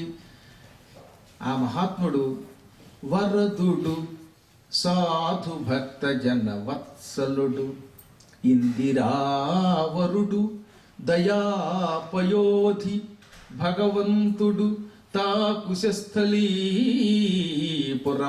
యాదవ ప్రకరముల్ భజింపగనున్నవాడు, నీవరిగిన నిన్ను దూచి విభుడప్పుడయిచ్చునను సంపదల్. ఇది కూడా మరొక ఆణిముత్యం అన్నమాట పద్యం. శ్రీకృష్ణుడి యొక్క గుణములు వరసగా చెప్పారు ఇందులో. రాసింది పోతనైనా, చెబుతున్నది కుచేలుడి యొక్క భార్య. ఆవిడేమంది? శ్రీకృష్ణుడి మొదటి లక్షణం వరదుడు. ద అంటే ఇచ్చుట, వర ద అంటే వరములను ఇచ్చువాడు. రోజు వరద వరద అంటే ఈ వరద కాదు, నదిలోంచి వచ్చే ప్రవాహం కాదు, వరములను ఇచ్చువాడు. శ్రీకృష్ణుడు ఎవరికైనా వరాలు ఇస్తాడు. కాకపోతే ఇచ్చేటప్పుడు మళ్ళీ రెండో లక్షణం చెప్పింది. అందరికీ వరాలు ఇస్తాడా? వరదుడు అంటే వరములు ఇచ్చేవాడే, కానీ ఎవరికి ఇస్తాడు? అందులో కూడా మళ్ళీ ప్రాధాన్యం ఉంటుందిట. సాధు భక్త జన వత్సలుడు. జోన్ అని ఉంటుంది కదా, జోన్ 1 వాడే ముందు ఎక్కాలి, జోన్ 2 వాడు తర్వాత ఎక్కాలి. అలాగే వరాలు ఇవ్వడంలో కూడా సాధు భక్త జన వత్సలుడు. సాధువులైన వాళ్ళు, భక్తులైన వాళ్ళంటే ఎక్కువ ప్రేమ, వాత్సల్యము. పిల్లవాళ్ళ కింద చూసే భావనకి వాత్సల్యము, వత్సలత అని పేరు. అందరికీ వరాలు ఇచ్చినా అందులో సాధువులైన భక్తులైన వారికి ప్రాధాన్యం ఇస్తాడు, వారి మీద పక్షపాతం చూపిస్తాడు. మళ్ళీ అందరూ సాధువులు భక్తులైనా మళ్ళీ వారి మీదలో ఎవరికి ఎక్కువ ప్రాధాన్యం ఇస్తాడు? ఆర్తశరణ్యుడు. వీళ్ళల్లో అందరూ సాధువులు భక్తులు ఉన్నప్పటికీ కష్టాలు ఉన్నవాళ్ళు కొంతమంది ఉంటారు. ముందు కష్టంలో ఉన్నవాడికే అనుగ్రహం ఇవ్వాలి. అందుకని ఎవడు తీవ్రమైన బాధలో ఉంటాడో, వేదనలో ఉంటాడో అటువంటి వాడికి పరుగున వెళ్ళి ఆయన తన అనుగ్రహాన్ని ప్రసాదిస్తాడు. అందుకని ఆర్త శరణ్యుడు, కష్టాలలో ఉన్న వారికి అభయం ఇచ్చేవాడు. కష్టాలలో ఉన్న వాళ్ళకి అభయం ఇవ్వాలంటే ముందు మన దగ్గరే ఉండాలి, సంపద ఉండాలి. అది ఉంటేనే కదా అభయం ఇస్తాం. కాబట్టి వెంటనే మరో గుణం చెప్పింది. ఇందిరావరుడు, లక్ష్మీ వల్లభుడు. లక్ష్మీదేవి మన దగ్గర ఉంటే ఇతరులకు ఇస్తాం, మన దగ్గరే లేకపోతే దొందప్పే అని ఉపయోగం ఉన్నది. శతాంధ కోపం ప్రవేశిస్తేనో సామెత ఉన్నది. ఒక గుడ్డివాడు ముందెడుతూ ఉంటే వాడి చేతిలో ఉన్న కర్ర పుచ్చుకుని వెనకాతలు ఇంకో గుడ్డివాడు వెళ్ళాడు. ఇలా ఒక 100 మంది గుడ్డివాడు వెళ్ళారు. ముందు పెద్ద నుయ్యి ఉంది, ముందువాడు గుడ్డివాడు కనుక అందులో పట్టాడు, వాడి వెనకాతలు పెడుతున్నవాడు వెళ్ళి అందులో పట్టాడు. 100 మంది గుడ్డివాడు చివరికి నూతిలో పడ్డారట. అందువల్ల అంధ పరంపరతో ఒకరి వెనకాతల ఒకళ్ళు గుడ్డివాళ్ళు వెళ్ళి నూతిలో పడినట్టుగా కాకుండా ఎప్పుడైనా సరే మన దగ్గర ఏదైనా ఉంటేనే ఇతరులకు ఇవ్వగలుగుతాం. కాబట్టి ఆశ్రయించేటప్పుడు ఇందిరావరుణ్ణి ఆశ్రయించాలి, గుడ్డివాడిని కాదు అని శాస్త్రం. శ్రీకృష్ణుడి దగ్గర అభయం ఇవ్వడానికి కావలసిన సంపద కూడా ఉన్నది. లక్ష్మీ వల్లభుడు ఆయన. డబ్బు ఉన్నంత మాత్రం చేత ఉపయోగం ఉంది. చాలా మంది దగ్గర డబ్బులు ఉంటుంది, ఇంటికి వస్తే చచ్చినా మాట వరుసగానే ఎంత స్కాలర్ వచ్చినా $1 చేతిలో పెట్టలేరు. ఏవాడి వల్ల ఉపయోగం ఉన్నది? ఆయన దయాపయోధి, పరమ కరుణా సముద్రుడు. ఎవరినైనా చూస్తే ముందు జాలి కలగాలి, ఓహో ఏదో ఒకటి ఇవ్వాలనిపించాలి. ఆయన దయకి హద్దులు లేవు, దయా సముద్రుడు ఆయన. ఇవన్నీ ఉన్న ఆయన భగవంతుడు. ఆయనలో 6 గుణములు ఉన్నాయి. 6 గుణాలు ఉండబట్టి ఆయన భగవంతుడు అన్నారు. సంపూర్ణముగా అందరినీ పరిపాలించగలిగే శక్తి. ఐశ్వర్యస్య సమగ్రస్య అంటే సంపూర్ణ ఆధిపత్యం. లోకంలో సాధారణంగా ఎవరికైనా ఒక ఊరి మీదో, ఒక రాష్ట్రం మీదో, దేశం మీదో పెత్తనం ఉంటుంది. యావత్ ప్రపంచాలన్నిటి మీద పెత్తనం ఎవరికీ ఉండదు. ఆయనకి అన్నిటి మీద ఆధిపత్యం ఉంటే అందువల్ల ఆయన్ని సంపూర్ణమైన ఐశ్వర్యము కలవాడు అంటారు. ఐశ్వర్యము అంటే ఆధిపత్యము అని అర్థం అనమాట. డబ్బు కష్టమా? ఈశ్వరుడు అంటే అధిపతి. ఈశ్వరుడి యొక్క లక్షణం ఐశ్వర్యం అంటే ఆధిపత్యం. సమగ్ర ఐశ్వర్యం అంటే సంపూర్ణమైన ఆధిపత్యం. అన్ని ప్రపంచాలని ఏకకాలంలో తన ప్రభుత్వంతో పరిపాలించగలడు ఆయన. తర్వాత రెండోది వీర్యం. ఆయనలో సమస్త లోకాల్ని జయించే వీరత్వం ఉన్నది. యశసః కీర్తి ఉంది ఆయనకి. శ్రియ డబ్బు ఉన్నది, జ్ఞానం ఉన్నది, వైరాగ్యం ఉన్నది. ఈ 6ంటికి కలిపి భగ అని పేరు. ఇవి ఎవరిలో ఉంటే అతడు భగవాన్ అని పిలువబడతాడనమాట. అటువంటి భగవంతుడు ఇప్పుడు కుశస్థలీపురాన్ని పరిపాలిస్తున్నాడు, ద్వారకా నగరాన్ని పరిపాలిస్తున్నాడు. ద్వారక అసలు పేరు కుశస్థలి. పూర్వం రైవతుడనే ఒక మనువు ఆ నగరాన్ని నిర్మించాడు. ఆయన తర్వాత బ్రహ్మలోకానికి వెళ్ళొచ్చేసరికి మొత్తం నగరం అంతా కొట్టుకుపోయింది. ఈలోపు మనువులు కూడా మారిపోయారు. 5వ మనువు రైవతుడు, ఆ తర్వాత 6వవాడు చాక్షుషుడు కూడా వెళ్ళిపోయాడు. ఆ తర్వాత ఇప్పుడు 7వ మనువు వైవస్వత మనువు వచ్చాడు. ఈ కాలంలో ద్వాపర యుగంలో మళ్ళీ శ్రీకృష్ణుడు సముద్రుడిని అడిగి 84 x 84 చదరపు మైళ్ళ విస్తీర్ణాన్ని అడిగి తీసుకుని అందులో ఈ కుశస్థలీపురం యొక్క శిథిలాలని తొలగించి విశ్వకర్మ ద్వారా ద్వారకా నగరాన్ని నిర్మాణం చేశాడు. ఇది భాగవతంలో మనకి దశమస్కందంలో కాలయవన చరిత్రలో వస్తుంది. ఆ అపూర్వమైన పురాన్ని పూర్వనామంతో కుశస్థలి అని పిలిచేవాడు, కొత్తగా ద్వారకా అని కూడా అని పిలిచేవాడు ఆయన. శ్రీకృష్ణావతార సమాప్తి వరకు మాత్రమే ఆ నగరం ఉంటుంది. ఆ తర్వాత నగరం మొత్తం సముద్రుడు ముంచేస్తాడు. అలా ముంచేయమని కృష్ణుడు ఆజ్ఞాపించాడు. నా నగరాన్ని సామాన్యులు వచ్చి ముట్టుకుని పాడు చేయకూడదు, ఈ పెద్ద పెద్ద కంచెలు వచ్చి దాన్ని పాడు చేయకూడదు అని ఆయన దాన్ని ముంచెత్తేలా చేశాడు. అంత పవిత్రమైన దివ్యమైనటువంటి నగరం ఆ కుశస్థలీపురంలో యాదవులు సేవిస్తూ ఉండగా ఆ భగవంతుడు కృష్ణుడు అక్కడ సుఖంగా ఉన్నాడు. నువ్వు వెళ్ళావనుకో, చూసి చూడగానే ఆదరించి అనూన సంపదలు ఇస్తాడు. ఎంత అని లెక్క పెట్టడానికి వీల్లేని సంపదని అనూనము అంటాం. నూనము అంటే లెక్క పెట్టడానికి పనికొచ్చేది. కొరత ఉంటే నూనం అంటాం, అనూనం అంటే కొరత లేదు, అసలు అది ఇన్ఫైనైట్ అనమాట. అటువంటి సంపదను నీకు ఆయన ప్రసాదిస్తాడు. నా మాట విని వెళ్ళు అనగానే నేను చాలా సంతోషపడి, అబ్బా ఎంత మంచి సలహా ఇచ్చావు, ఏదో పిచ్చి పని చేయమనకుండా అంతటి పరమాత్ముడి దగ్గరికి వెళ్ళమన్నావు. భార్య అంటే ఇలా ఉండాలి. కానీ నాకు ఇప్పుడు ఒక అనుమానం, నీవు చెప్పిన ఎట్లా రాజీవనేతృపాద పద్మంబులాశ్రయం పంగ మనకు పరమ శోభనము ఆ చక్రపాణికిప్పుడు కానుకేమైన కొంపోవగలదే మనకు. నీవు చెప్పినట్టే పద్మాక్షుడైన కృష్ణుణ్ణి చూడటానికి వెళ్ళడం మనకి అన్ని రకాలుగా శుభాన్ని చేకూరుస్తుంది. ఆయన దర్శనం వల్ల ఇహం పరం రెండూ వస్తాయి. కానీ అంతటి పరమాత్ముని దగ్గరికి వెళుతున్నప్పుడు ఏదో ఒక కానుక పట్టుకెళ్లకుండా ఉట్టి చేతులతో వెళ్ళకూడదు. చిన్నపిల్లలు చూడటానికి వెళ్ళేటప్పుడు, పౌరాణికులైన గురువుల దగ్గరికి వెళ్ళేటప్పుడు, దేవాలయానికి వెళ్ళేటప్పుడు, రోగి దగ్గరికి వెళ్ళేటప్పుడు, ప్రభువు దగ్గరికి వెళ్ళేటప్పుడు ఒట్టి చేతులతో వెళ్ళకూడదు. ఆయన నాకు దైవం, మిత్రుడు, ప్రభువు, సమస్తం. అటువంటి శ్రీకృష్ణ పరమాత్ముని దగ్గరికి వెళుతున్నప్పుడు ఏ కానుక లేకుండా ఊరికే చేతులు ఊపుకుంటూ వెళ్ళడం ధర్మం కాదు. ఆయన దగ్గరికి ఏదైనా కానుక పట్టుకెడదాం, ఏముంది అన్నాడు ఆయన. వెంటనే ఆవిడంది, మన ఇంట్లో ఏమైనా ఉంటే ఎక్కడ దాకా ఎందుకు వెళ్ళడం, ఏదో సామెత చెప్పినట్టుంది. ఇది ఇల్లు అయ్యవారి నట్టిల్లులో ఉంది. మాట వరసకి గుప్పెడు బియ్యం లేవు. గుప్పెడు బియ్యం ఉంటే పిల్లలకు వండి పెట్టేది ఆవిడ, కనీసం గంజీనే పోసేది. ఇంటిలో ఏమీ లేవు. ఈయనేమో కృష్ణుడి దగ్గరికి వెళ్ళేటప్పుడు ఏదో ఒకటి పట్టుకు వెళ్లకుండా భగవంతుడి దగ్గరికి వెళ్ళకూడదంటాడు. అందుకని ఆవిడ ఇల్లంతా వెతికింది, ఏమీ కనపడలేదు. తెలుగులో చెప్పలేదు, ఎందుకో పోతన గారు దాన్ని వదిలిపెట్టాడు. కానీ సుస్పష్టంగా వ్యాసుడు సంస్కృతంలో ఈ ఘట్టాన్ని అద్భుతంగా రాశాడు. ఏమనో తెలుసా? యాచిత్వా చతురో ముష్టిం విప్రాన్ పృథుల తండుగాన్ అన్నాడు. ఆవిడ అటుకులు మూట కట్టింది అని మాత్రమే తెలుగులో చెప్పారు. అసలు అటుకులు ఎక్కడున్నాయి? అటుకులు ఉంటే పిల్లలు అవి తినేవారుగా. ఇంటిలో చిటికేస్తే ఒక అటుకు కింద లేదు అక్కడ. అయినా అటుకులు మూట కట్టింది అని చెప్పారంటే దానికి వేదవ్యాసులు వారు చెప్పారు మూలంలో. ఏమనంటే వెంటనే ఆవిడ ఏం చేసిందిట, ఇంట్లో ఏమీ లేవు కానీ అలాగని ఏదో ఒక కానుక పట్టుకెళ్లకుండా మా ఆయన వెళ్ళకూడదు అని వెంటనే పక్కనే అక్కడంతా కమ్యూనిటీ వాళ్ళంతా కూడా తెలుగు వాళ్ళే, ఆవిడ స్నేహితులు ఉన్నారు. వాళ్ళ ఇళ్ళకి వెళ్ళి నలుగురు ఇళ్ళకి వెళ్ళి ఒక్కింట్లో ఒక గుప్పిడి కంటే ఎక్కువ అడగకూడదట. అందుకని యాచత్వ చతురో ముష్టిన్, చతురహ అంటే 4 పిడికిళ్ళు అటుకులు, ఒక్కొక్కళ్ళు ఒక్కొక్క గుప్పిడు అటుకులు ఇమ్మంది.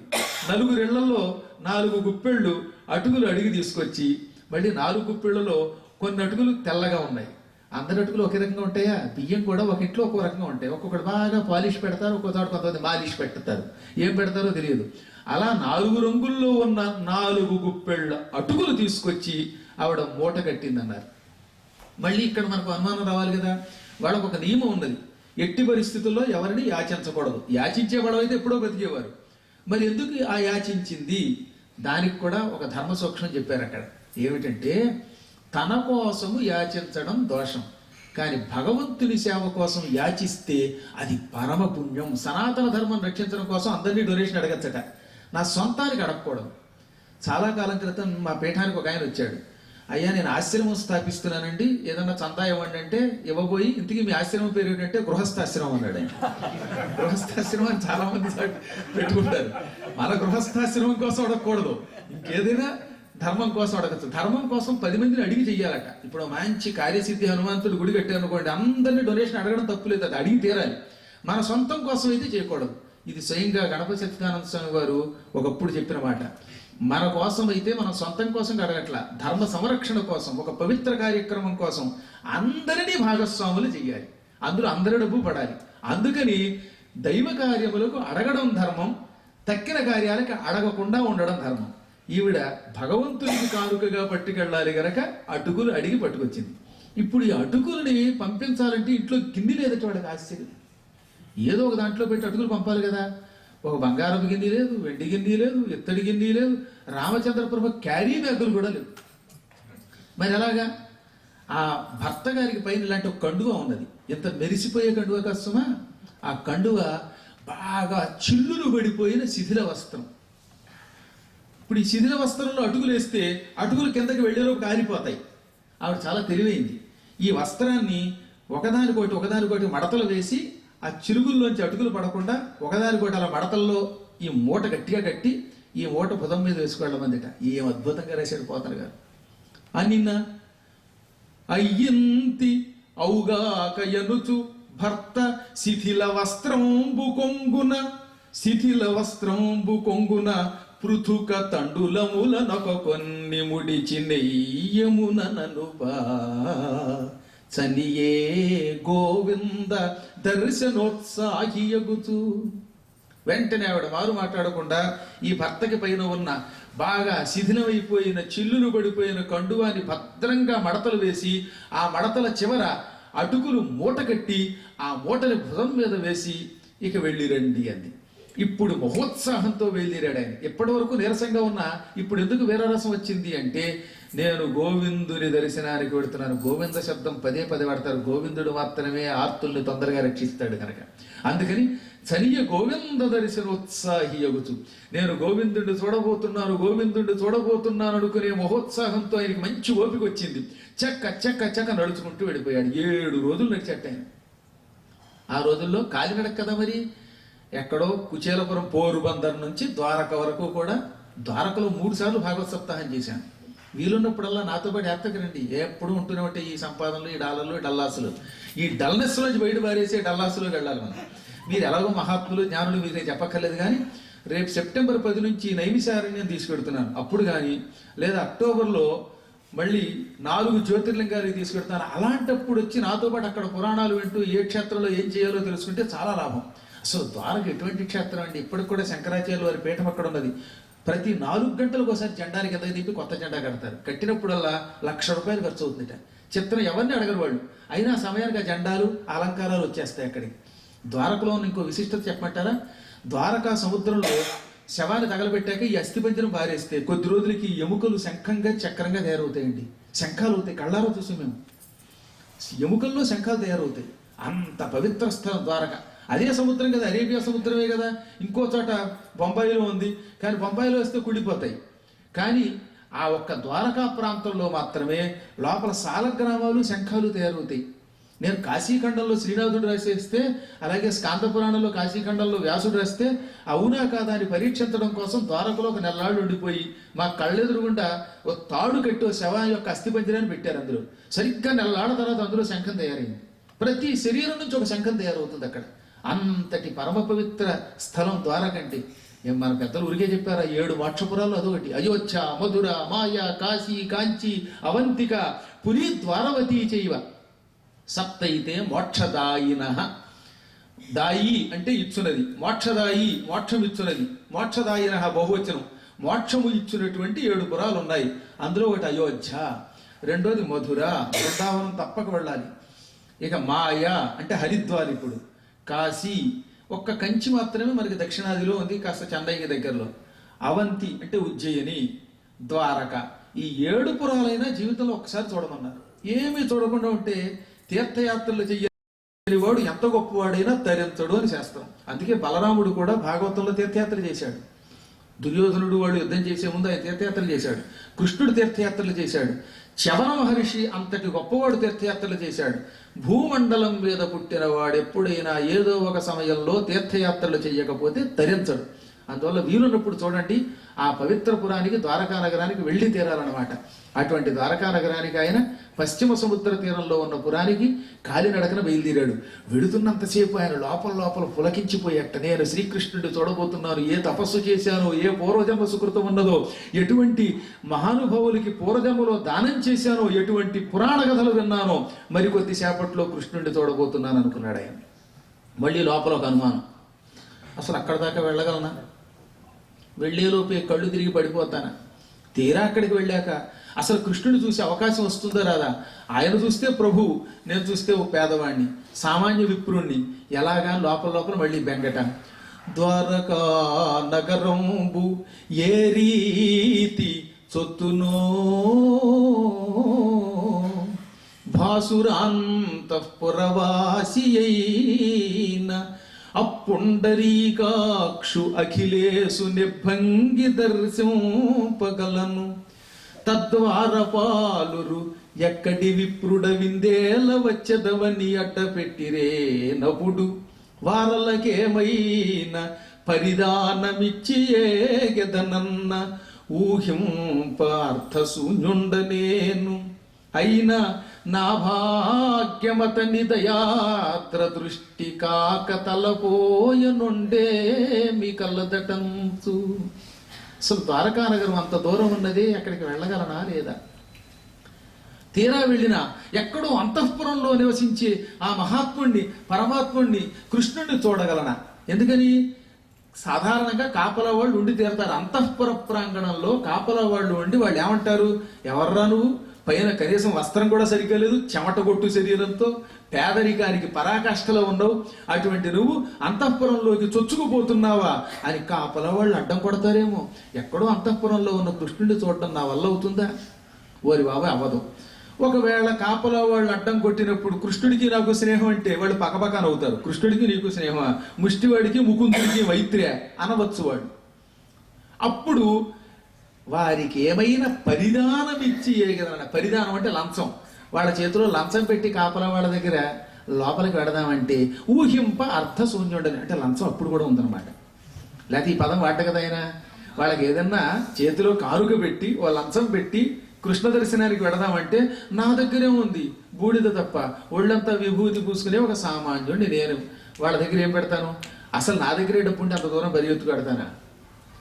ఇప్పుడు నేనేం చేయను అని మళ్ళీ వెంటనే అనుకున్నాడు. అసలు ఎంత అమాయకత్వంలో పడిపోయాను నేను. నాలో కూడా అప్పుడప్పుడు లౌకిక భావన వచ్చినట్టుంది. ఆయన కరుణాస్వరూపుడు. నా భాగ్యం నాకు తెలుసు. ఎంతటి సామాన్యుడైనా కృష్ణ వాసుదేవ ముకుంద అని ముమ్మారు పిలిచినంత మాత్రం చేత ప్రసన్నుడై తనను తాను సమర్పించుకునే ప్రభు దగ్గరికి వెడుతూ ఈ పిచ్చి ఆలోచన వచ్చింది ఏమిటనుకున్నాడు వాళ్ళే. ఆయన దయార్ద్ర దృష్టి గొప్పది, ఎవరినైనా అనుగ్రహిస్తాడు, సందేహం లేదు. ఇలా అనుకుంటూ మొత్తం మీద ద్వారకా నగరం వచ్చాడు. ఇక్కడే ఒక చమత్కారం చెప్పారు. నిజానికి ఆయన 7 రోజులు నడిచేటప్పుడు అలిసిపోయి చెట్టు కింద పడుకుని నిద్రపోయాట. కళ్ళు తెరిచి చూస్తే అక్కడ సముద్రం దగ్గర సముద్రం మీద నుంచి ద్వారకలోకి వెళ్ళడానికి ఒక బ్రిడ్జి ఉంది. ఇప్పుడు మన హౌరా బ్రిడ్జి లాగా ఆ రోజుల్లో ఇనుముతో తయారు చేయబడిన ఒక పెద్ద వారధి ఉంది. శత్రువులు వచ్చినప్పుడు ఈ వారధి పైకెత్తుతారు, ఉత్తప్పుడు ఆ వారధి కిందకి తిప్పబడి ఉంటుంది. ఈ వారధి ఎక్కి సముద్రం దాటి ద్వారకలోకి ఎవరైనా వెళ్ళాలి. అంటే ద్వారకా నగరం చుట్టూ సముద్రమే పెద్ద అగర్త. ఆ అరేబియా సముద్రంలో అడుగు పెడితే వాడు చచ్చినట్టే. అందుకని ఎవరు అది దాటి మాత్రం లోపలికి వెళ్ళలేరు. ఓడ మీదో లేక వారధియో లేకుండా ఎవరు అడుగు పెట్టలేరు. అంత కట్టుదిట్టం చేసి ప్రజల్ని రక్షించాడు కృష్ణుడు ఆ రోజుల్లో. కాబట్టి ఇప్పుడు ఆ వారధి దగ్గర ఉన్నట్టు ఈయనకి మతిపోయి ఆ వారధి దగ్గర కాపలాకి వస్తున్న వాడిని ఇది ఏ ఊరు అని అడిగితే, నువ్వు ఎక్కడో వెర్రెళ్ళ ఉన్నావు, ఇదే ద్వారక అన్నారట. నేను అడవిలో మర్రి చెట్టు కింద పడుకున్నానే, ఇక్కడికి ఎలా వచ్చాను అనుకున్నాడు ఆయన. అంటే తన మిత్రుడు రాలేకపోతున్నాడని అలిసిపోయి నిద్రపోయిన ఆయన్ని కష్టం కూడా లేకుండా ఇక్కడికి తీసుకొచ్చాడు. ఎంత కరుణాస్వరూపుడైన అని మనకి గర్క సంహితలో చెప్తారు. ఇప్పుడు ఒక అనుమానం మళ్ళీ. నిజం చెప్పాలంటే సముద్రం దాటిన సన్యాసులు విప్రులు ఎందుకు పనికిరారని చెప్పారే. ఆ రోజుల్లో అలాంటి వాడు పనికి రాకపోతే కుచేలుని తీసి అవతల పారేయాలి. సముద్రం దాటిన వాడు ఆయన ఒకడు. అగస్త్యుడు సముద్రం దాటి లంకా నగరానికి వెళ్ళి రాముడికి చెప్పాడు. అందుకే కొన్ని చాలా జాగ్రత్త సూక్ష్మ ధర్మాలు వేరు. మహాత్ములకి తెలియకుండా ఉంటాయా? రోజు వీలున్నప్పుడల్లా ఇక్కడికి వచ్చే ఎంతమంది మహాత్ములు లేరు. ఇప్పుడు జీర స్వామి వారు అంతకంటే శాస్త్ర పండితుడు ఎవరుంటారు? అన్ని శాస్త్రాలు బాగా కంఠస్థం చేసిన మహాత్ములు. వాళ్ళందరికీ తెలియని ధర్మాలు ఇవాళ కొత్తగా ఎవడికో తెలిసినట్టుగా సముద్రం దాటకూడదు అనకూడదు. ఎందుకో తెలిసిన కంచి పరమాచార్య వారు ఒక మాట చెప్పారు. ఒక ఆయన వచ్చి నేను సముద్రం దాటి అమెరికా వెళ్ళానండి, నేను ప్రాయశ్చిత్తం చేసుకోను అని అడిగితే వెంటనే ఆయన ఏమన్నారో తెలుసా? నీకు ప్రయాణానికి ఎన్ని రోజులు పట్టిందని అడిగారు. కేవలం 24 గంటలు. ఆ రోజులు ఆయనకి 24 గంటలు పట్టిందిట. అయితే ప్రాయశ్చిత్తం ఎందుకురా? శాస్త్రం ఏం చెబుతోంది? 3 రోజులు ఏకధాటిగా సముద్రంలో కానీ లేక ఆకాశంలో కానీ ప్రయాణం చేసి సంధ్యావందనం చెయ్యకపోతే వాడికి ప్రాయశ్చిత్తం. అది అంతరార్థం. పూర్వం సముద్రం దాటాలంటే వాడెక్కితే 40 రోజులు పట్టేది. కాబట్టి వాళ్ళకి ప్రాయశ్చిత్తం అవసరం అయ్యేది. ఇప్పుడు విమానంలో కేవలం 24 గంటలే. అంటే 3 రోజులు సంధ్యావందనం ఆగలేదు, ఇంకెందుకు ప్రాయశ్చిత్తం అన్నారు. చూడండి కావాలంటే కంచి పరమాచార్యుల వారి జీవిత చరిత్రలో. కాబట్టి నిశ్చింతగా మీరు అమెరికా రండి. మన మహాత్ములైన సాధువులు ఎంతో మంది పీఠాధిపతులు అందుకని ఇప్పుడు రాగలుగుతున్నారు. అసలు కారణం అది. ఈ విషయంలోకి వేరే ప్రశ్న వేయక్కర్లా. ఆ రోజుల్లో అగస్త్యుడు ఇలాంటి మహానుభావులు ఎంతో మంది సముద్రం దాటి వెళ్ళి ఎన్నో బోధలు చేశారు. అసలు నిజం చెప్పాలంటే నారదుడిని మనం అంగీకరించకూడదు. ఎందుకంటే ఎప్పుడు సప్త సముద్రాలు దాడుతూనే ఉంటాడు ఆయన. ఇవన్నీ పక్కన పెట్టండి. అసలు విష్ణుమూర్తిని ఆరాధించకూడదు, ఎందుకంటే ఆయన ఇప్పుడు సముద్రంలో ఉంటాడు కనుక. ఇంకా బ్రహ్మ అంటున్నావే, ఆ బ్రహ్మగారు కూడా సముద్రంలో పాల సముద్రంలో నుంచి పైకి వచ్చిన తామర పువ్వులోనే ఉంటాడు. అసలు ఆయన నేటివ్ ప్లేసే సముద్రం. ఈ విధంగా సముద్రంలో నుంచి వచ్చినటువంటి వాళ్ళందరికీ ప్రాయశ్చిత్తం అయితే వీళ్ళని బహిష్కరించాలి. అన్నిటికీ మించి లక్ష్మీదేవిని బహిష్కరించండి. లక్ష్మీ క్షీర సముద్ర రాజతనయ్యా. అప్పుడు లక్ష్మీదేవి లేకపోతే ఇక వీడు ముష్టెత్తు తిరుగుతాడు. కాబట్టి అనవసరమైన ప్రసక్తులు కొన్ని చేసి లేనిపోనివి కాంప్లికేట్ చేసి మన ధర్మాన్ని కొంత వ్యాప్తి చేయకుండా చేస్తున్నారు. వాటి జోలికి మాత్రం మనం ఎప్పుడు వెళ్లకుండా చూడాలి. ధర్మం అంటే ధర్మ సందేహాలు బల్లముద్రుడు చెబుతాను నేను. ఎందుకంటే పూర్వజన్మ సుకృతం వల్ల అన్ని పురాణాలు శాస్త్రాలు చిన్నప్పుడు కంఠస్థం వచ్చాయి కనుక ఏ పుస్తకంలో ఏ శ్లోకం ఉందో ప్రమాణంగా చెబుతాను. ఇక్కడ మాత్రం మొహమాట పడక్కర్లా, నిశ్చింతగా తిరగండి అందరూ కూడా. కాకపోతే వేళకి ఇంటికి వెళ్ళాక కాస్త సంధ్యావందనము అర్చన ఇలాంటివి మాత్రం మానకుండా ఉండండి. ఇదో పక్కన పెడితే ఇప్పుడు ఆయన ఆశ్చర్యపోయి ద్వారకా నగరం వచ్చానని అనుకుని వెంటనే ఆ వారధి దాటి నగరంలో అడుగు పెట్టాడు, ద్వారకా నగరంలోకి. ఇప్పుడు కృష్ణుడి దగ్గరికి ఎలా వెళ్ళాలో అనుకునే లోపు ఎదురుగుండా పెద్ద అంతఃపురం కనపడింది. అది శ్రీకృష్ణుడి మందిరం. అంటే ఈయనకి తెలియకుండానే కృష్ణ మందిరం కేసి వెళ్ళిపోయాడు ఎవరిని అడగకుండా. ఆ రోజుల్లో GPS అనమాట ఆయనకి. కృష్ణుడే 2 మైల్స్ ఆఫ్టర్ లెఫ్ట్ ఇలా చెబుతూ ఉంటుంది. అలాగే ఆయనకి భగవంతుడు చెప్పాడు చక్కగా. ఎదురుగుండా అంతఃపురం, అది కూడా రుక్మిణీదేవి యొక్క అంతఃపురం. అందులో పరుపు మీద రుక్మిణీదేవితో కూర్చుని ఆయన హాస్యం ఆడుతున్నాడు. అక్కడ కొంతమంది దాసీజనం ఉన్నారు. ఎదురుగుండా ఆ కృష్ణ పరమాత్మని అంతఃపురంలో రుక్మిణీ సమేతుని చూశాట. ఇందీవరస్యాము వందిత సుత్రాము కరుణాలవాలు భాసుర కపోలు కౌస్తుభాలంకారు కామిత మందారు సురుచిర లావణ్యు సురశరణ్యు హర్యక్ష నిభమధ్యు అఖిల లోకారాధ్యు ఘన చక్రహస్తు జగత్ ప్రశస్తు ఖగకులాధిపయాను కౌశేయ పరిధాను పన్నగశయను అబ్జాతనయను మకర కుండల సద్భూషు మంజుభాషు నిరుపమాకారు దుగ్ధ సాగర విహారు భూరి గుణ సాంద్రు యదుకులాంబోధి చంద్రు విష్ణు రోచిష్ణు జిష్ణు సహిష్ణు కృష్ణు. అపూర్వమైన భక్తితో తప్ప ఇలాంటి పద్యాలు రాయలేదు. ఆ ఎదురుగుండా కనపడుతున్న శ్రీకృష్ణుడు ఇందీవరము వలె, నల్ల కలువ పువ్వులే వలె శ్యామల వర్ణంలో ఉన్నాడు. నీలంగా ఉంటుంది కలువ, దానికి ఇందీవరం అని పేరు. నిజానికి నల్ల కలువ పువ్వు అంటారు కానీ అది ఒక రకమైన నీలం వర్ణం అన్నమాట. అలా నల్ల కలువ పువ్వు వలె శ్యామల వర్ణంలో ఉన్నాడు శ్రీకృష్ణుడు. ఇంద్రుడు కూడా ఆయనకి నమస్కరిస్తున్నాడు. సుత్రాముడు అంటే ఇంద్రుడు, వందిత సుత్రాము, ఇంద్రుడి చేత కూడా నమస్కారం అందుకుంటున్నాడు ఆయన. ఆయన శరీరం అంతా కరుణాస్వరూపం. ఆయన చూస్తేనే కరుణ మన మీద వర్షిస్తుందన్నమాట. అంతటి కరుణా పయోధి. ఇక కపోలములు అంటే ఈ బొగ్గలు తళుక్కు తళుక్కని వెలిసిపోతున్నాయి స్వతసిద్ధంగా. ఇప్పుడు కొంతమంది ఈ బొగ్గలు మెరవడానికి 5 రంగులన్నీ రాస్తారు, ఈ ఎరుపు రంగులు గులాబీ రంగులు. అలా కాదట, ఆయన బొగ్గలు తమ ఎంత తాము జిగేల్ జిగేల్ మరి ఇంద్ర నీలమడుల్లో వెలిసిపోతున్నాయి అన్నారు. ఇక కౌస్తుభం అనే ఒక మణిని మెడలో వేసుకుంటాడు. పాలసముద్రం చిలికినప్పుడు పుట్టిన ఆ అపూర్వ అనర్ఘమైన రత్నం ఆయన మెడలో ఉంటుంది. కామిత మందారుడు అంటే కోరిన కోరికలు తీర్చడంలో కల్పవృక్షం వంటి వాడు. ఎవరైనా ఆయన దగ్గరకు వచ్చి ఏ వస్తువు అడిగినా వెంటనే కల్పవృక్షం వలె కోరిన కోరికలు తీరుస్తాడు. అటువంటి మహానుభావుడైన. సురుచిర లావణ్యం, శరీరం అంతా లావణ్యంతో కోమలంగా ఉన్నదనమాట. కొంతమంది చర్మం ముట్టుకుంటే మృదువుగా ఉంటుంది, కాంతితో ఉంటుంది, దానికి లావణ్యం అని పేరు. ఆ శరీరం గరుగ్గా కర్కశంగా రంగు లేకుండా ఉండకుండా అద్భుతమైనటువంటి మృదుత్వంతో కాంతితో మెరిసిపోతే దానికి లావణ్యం అని పేరు. సురశరణ్యం, దేవతలకు కూడా అభయమిస్తాడు ఆయన. ఖగ కులాధిపయాను, పక్షిరాజు గరుత్మంతుని మీద నిరంతరం ఎక్కి తిరుగుతూ ఉంటాడు ఆయన. కౌశేయ పరిధానుడు, పరిధానం అంటే వస్త్రం. ఆయన కట్టుకునే వస్త్రం కౌశేయం, పట్టు వస్త్రం. పసుపు పచ్చని రంగు బట్ట కట్టుకుంటాడు. పీతాంబరధారి, పీత అంటే పసుపు, అంబరం అంటే వస్త్రం, పీతాంబరధారి అంటే పసుపు పచ్చని బట్ట కడతాడు ఆయన. పన్నగ శయ్యను, ఎప్పుడు ఆదిశేషుడి మీద శయనం చేసేవాడు ఆయన. అబ్జాతనయ్యను, తామర పువ్వుల్లో ఉంటాయి ఆయన కళ్ళు. ఇక చెవులకి కుండలాలు, మకర కుండలాలు ఉంటాయి. మంజుభాషు, ఆయన మాట్లాడితే ఎంత మనోహరంగా ఉంటుందో. సరస్వతీదేవి వీణానాదం కంటే మధురంగా ఉంటుందట ఆయన వాక్కు. అటువంటి వాణ్ణి నిరుపమాకారు, ఆ సౌందర్యానికి దేంతో పోల్చలేము. లోకములో ఉన్న సకల సౌందర్యాలు కరగదీసిన అవి ఆయన కాలి గోటికి కూడా పనికిరావు. ఎందుకంటే ఇది లౌకిక సౌందర్యం, ఆయనది అలౌకిక సౌందర్యం, అపూర్వ సౌందర్యం. దేనితోనూ పోల్చడానికి వీలు కాని ఆకారం అది. దుగ్ధసాగర విహారు, క్షీర సముద్రంలో విహరిస్తాడు ఆయన. ఇక ఆయన భూరి గుణసాంద్రుడు, సమస్త సుగుణములకు నిలయం. యాదవ కులం అనే సముద్రం నుంచి పుట్టిన చంద్రుడు. విష్ణువు అంటే ఎప్పుడు అంతటా వ్యాపించి ఉంటే విష్ణు అంటారు, సర్వవ్యాపకుణ్ణి విష్ణు అంటారు. రోచిష్ణు, పరమ కాంతి స్వరూపుడైన. ఆయన శరీరం అంతా ధగ ధగ వెలిగిపోతూ ఉంటుంది. జిష్ణు, జయం తప్ప అపజయం ఎరగనివాడు. సహిష్ణు, సహన గుణం కలిగిన వాడు. అటువంటి కృష్ణుణ్ణి ఆకర్షణీయ స్వరూపుణ్ణి చూచాడు. దగ్గరికి వెడదామా లేదా అని సందేహించే లోపే కృష్ణుడు టక్కన పరుపు మీదలోంచి లేచి నిలబడ్డాట. మిత్రుడు చూస్తే ఆయన లోపలికి వచ్చేదాకా ఆగుతాడా, ఆయనే లేచిపోయాడు.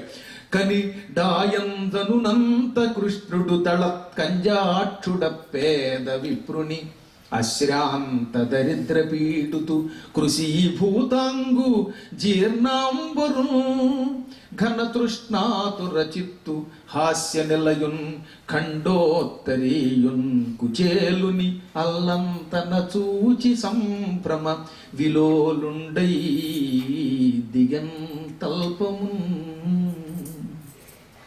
చూచాడు, కృష్ణుడి దగ్గరికి వెళ్ళాలనుకుంటున్నాడు. ఎంతలో ఆయనే టక్కన లేచి నిలబడ్డాట. అక్కడ రాశారు పోతన గారు, దళత్ కంజాక్షుడు కృష్ణుడు. కంజాక్షుడు అంటే తామర పువ్వు వంటి కళ్ళు. ఆయన కళ్ళు తామర పువ్వు రేకుల్లో ఉంటాయి. కానీ ఇప్పుడు ఆ కళ్ళు కేవలం తామర పువ్వు రేకులు కదట. దళత్ అంటే కదులుతున్న తామర పువ్వుల్లో ఉన్నాయి. ఎందుకు కదిలేయి చెప్పకుండా చెప్పడం అంటారు. రాక రాక తన మిత్రుడు వస్తే ఆ మిత్రుడు చూడగానే ఆశ్చర్యం, సంభ్రమం, ఆనందం కలిగాయి. మన ఇంటికి ఎవరైనా రాక రాక వచ్చా, ఓహో వచ్చామని కళ్ళు తిప్పేసామంటే ఆ వ్యక్తి రాక మనకి ఇష్టం అనమాట. శ్రీకృష్ణుడికి కుచేలుడి రాక బ్రహ్మానందం కలిగించడం వల్ల ఆయన కళ్ళు అలా మెరిసిపోయి తిప్పేశాడు అనమాట. ఏమీ తిప్పకుండా అలా బిగుసిపోయి కూర్చున్నాడంటే ఆ వచ్చిన వాడు రావడం ఇంక ఇష్టం లేదని అర్థం. మామూలుగా కంజాక్షుడు కాదు, అందుకే కృష్ణుడిలా ఉండాలి, దళత్ కంజాక్షుడు. ఆహా మిత్రమా వచ్చావా వచ్చావా అని చూపులలోనే ఆ ప్రేమని తొడికిలాడేలా చేసి ఒలికింప చేసి ఎదురుగుండా వెళ్ళాడు. వాడు పేదవాడు, 7 రోజులు నడిచాడు. నడవడం వల్ల శరీరం అంతా చెమటతో అసహ్యంగా ఉంది. సహజంగా ఎవరైనా చెమటతో ఉన్నవాడిని ముందు స్నానం చేసి రండి తర్వాత మాట్లాడుకుందాం అంటావా? ఈయన అలా కదట. ఆ చెమటతో అస్థిపంజరంలా కృషిభూతాంగుడై ఉన్న ఆయనని దగ్గరికి వెళ్ళి అమాంతంగా కౌగిలించుకున్నాడు. ఆ చెమటంతా ఒంటికి పట్టించుకున్నాడు. ఈయన ఒళ్ళంతా శ్రీచందనం, ఆయన చందన చర్చిత చారు కళేబరుడు. కానీ ఆ అందమైన శరీరానికి ఆ చెమటని మట్టిని అంటించుకున్నట్ట, పంకాన్ని అంటించుకుని కౌగిలించేసుకున్నాడు. ఏది? అది మైత్రి అంటే, అది బంధం అంటే. అందుకని కృష్ణుడు ఒక పరమాత్ముడు కాదు, నిజమైన సకల సుగుణాలు కలిగిన పుణ్యాత్ముడు అన్నారు ఆయన. భగవంతుడి దగ్గర నేర్చుకోవాల్సింది అది. ఆయన చేసినట్టు చేయడానికి ప్రయత్నించాలి మనం. అలా కౌగిలించుకుని, పైగా దాహంతో బాధపడుతున్నట్టు ఘన తృష్ణాతుర చిత్తుడు. శరీరం చూస్తే ఓ పిలక పెట్టుకుని చిక్కిపోయి ఎముకలతో ఒక రకమైన హాస్య నిలయుడు. ఆయన చూస్తే నవ్వొస్తుంది అనమాట. ఖండోత్తరీయుడు అన్నాడు మళ్ళీ. పాపం ఉత్తరీయం కూడా చిరిగిపోయి ముక్కలు ముక్కలు అయిపోయింది. అటువంటి ఉత్తరీయం కలిగిన వాడిని కుచేలుండి చూచి దగ్గరికి వెళ్ళి అమాంతంగా కౌగిలించుకుని తీసుకొచ్చి తన పరుపు మీద కూర్చోబెట్టాడు. తన బెడ్రూమ్లోకి ఎవడన్నా అసలు తీసుకెళ్తాడా? ఎన్నేళ్ళకి వెళ్ళలేదు నేను.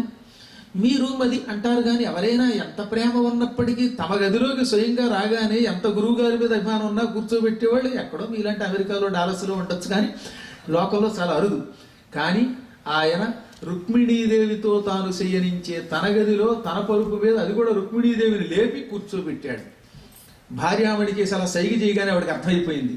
వెంటనే ఒక బంగారం పళ్ళెం తెచ్చింది. పళ్ళెంలో కాళ్ళు పెట్టారు.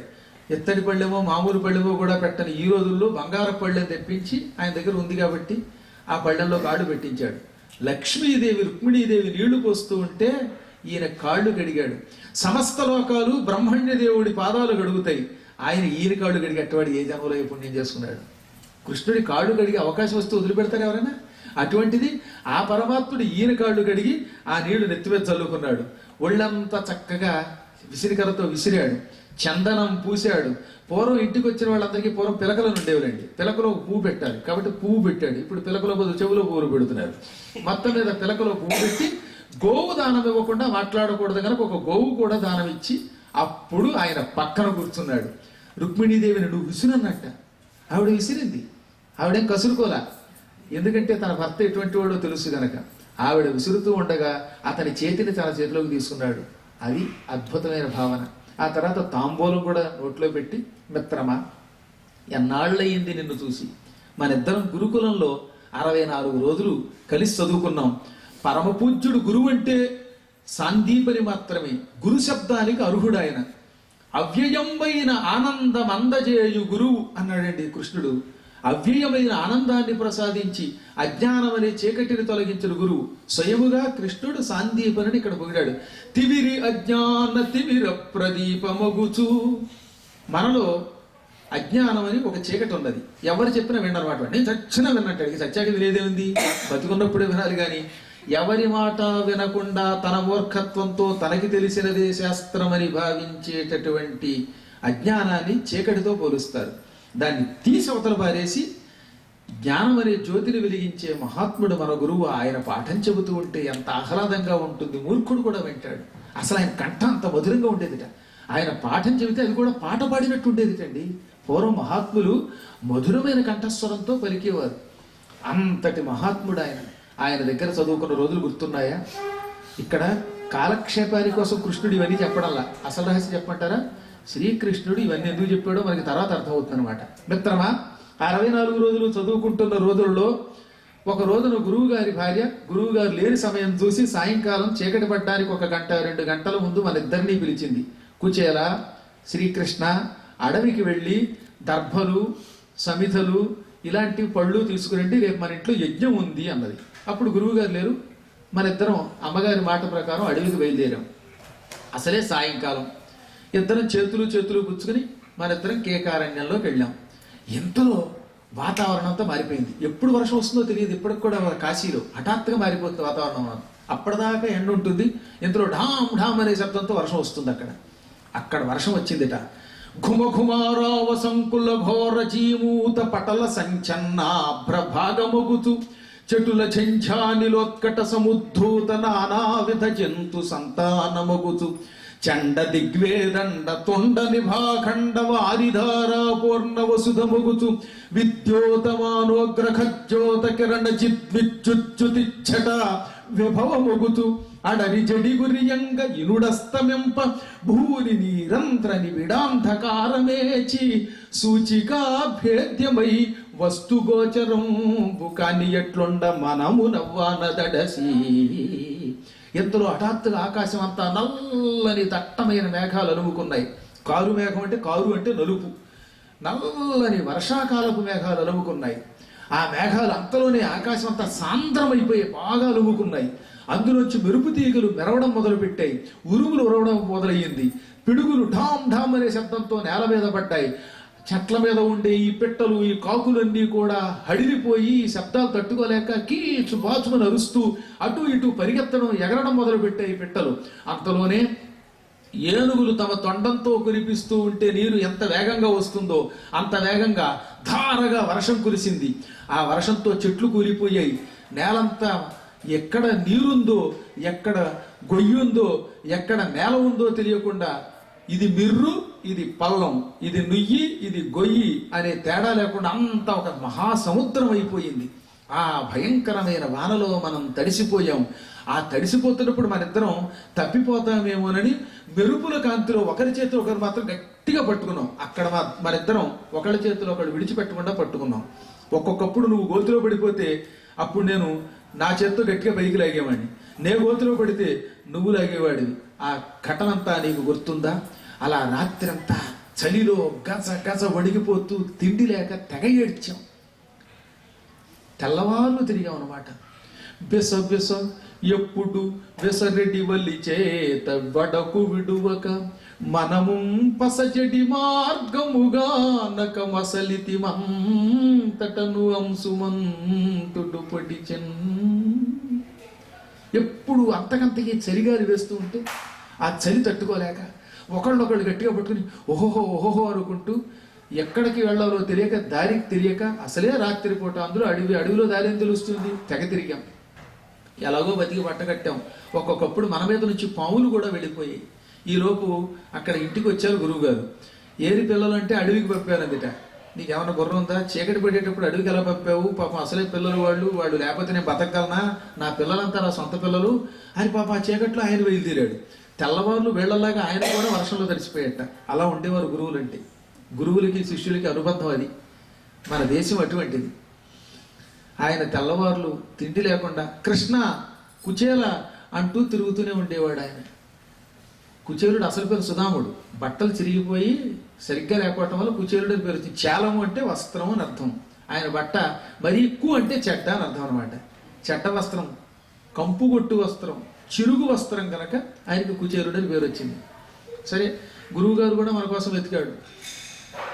అప్పుడు సాందీపని మన చొప్పరయుతులు వచ్చివాన సోకునను వలింతెప్పిరిలుటగని ఖేదం బుప్పతిలం పలికెనకట ఓ వటులారా.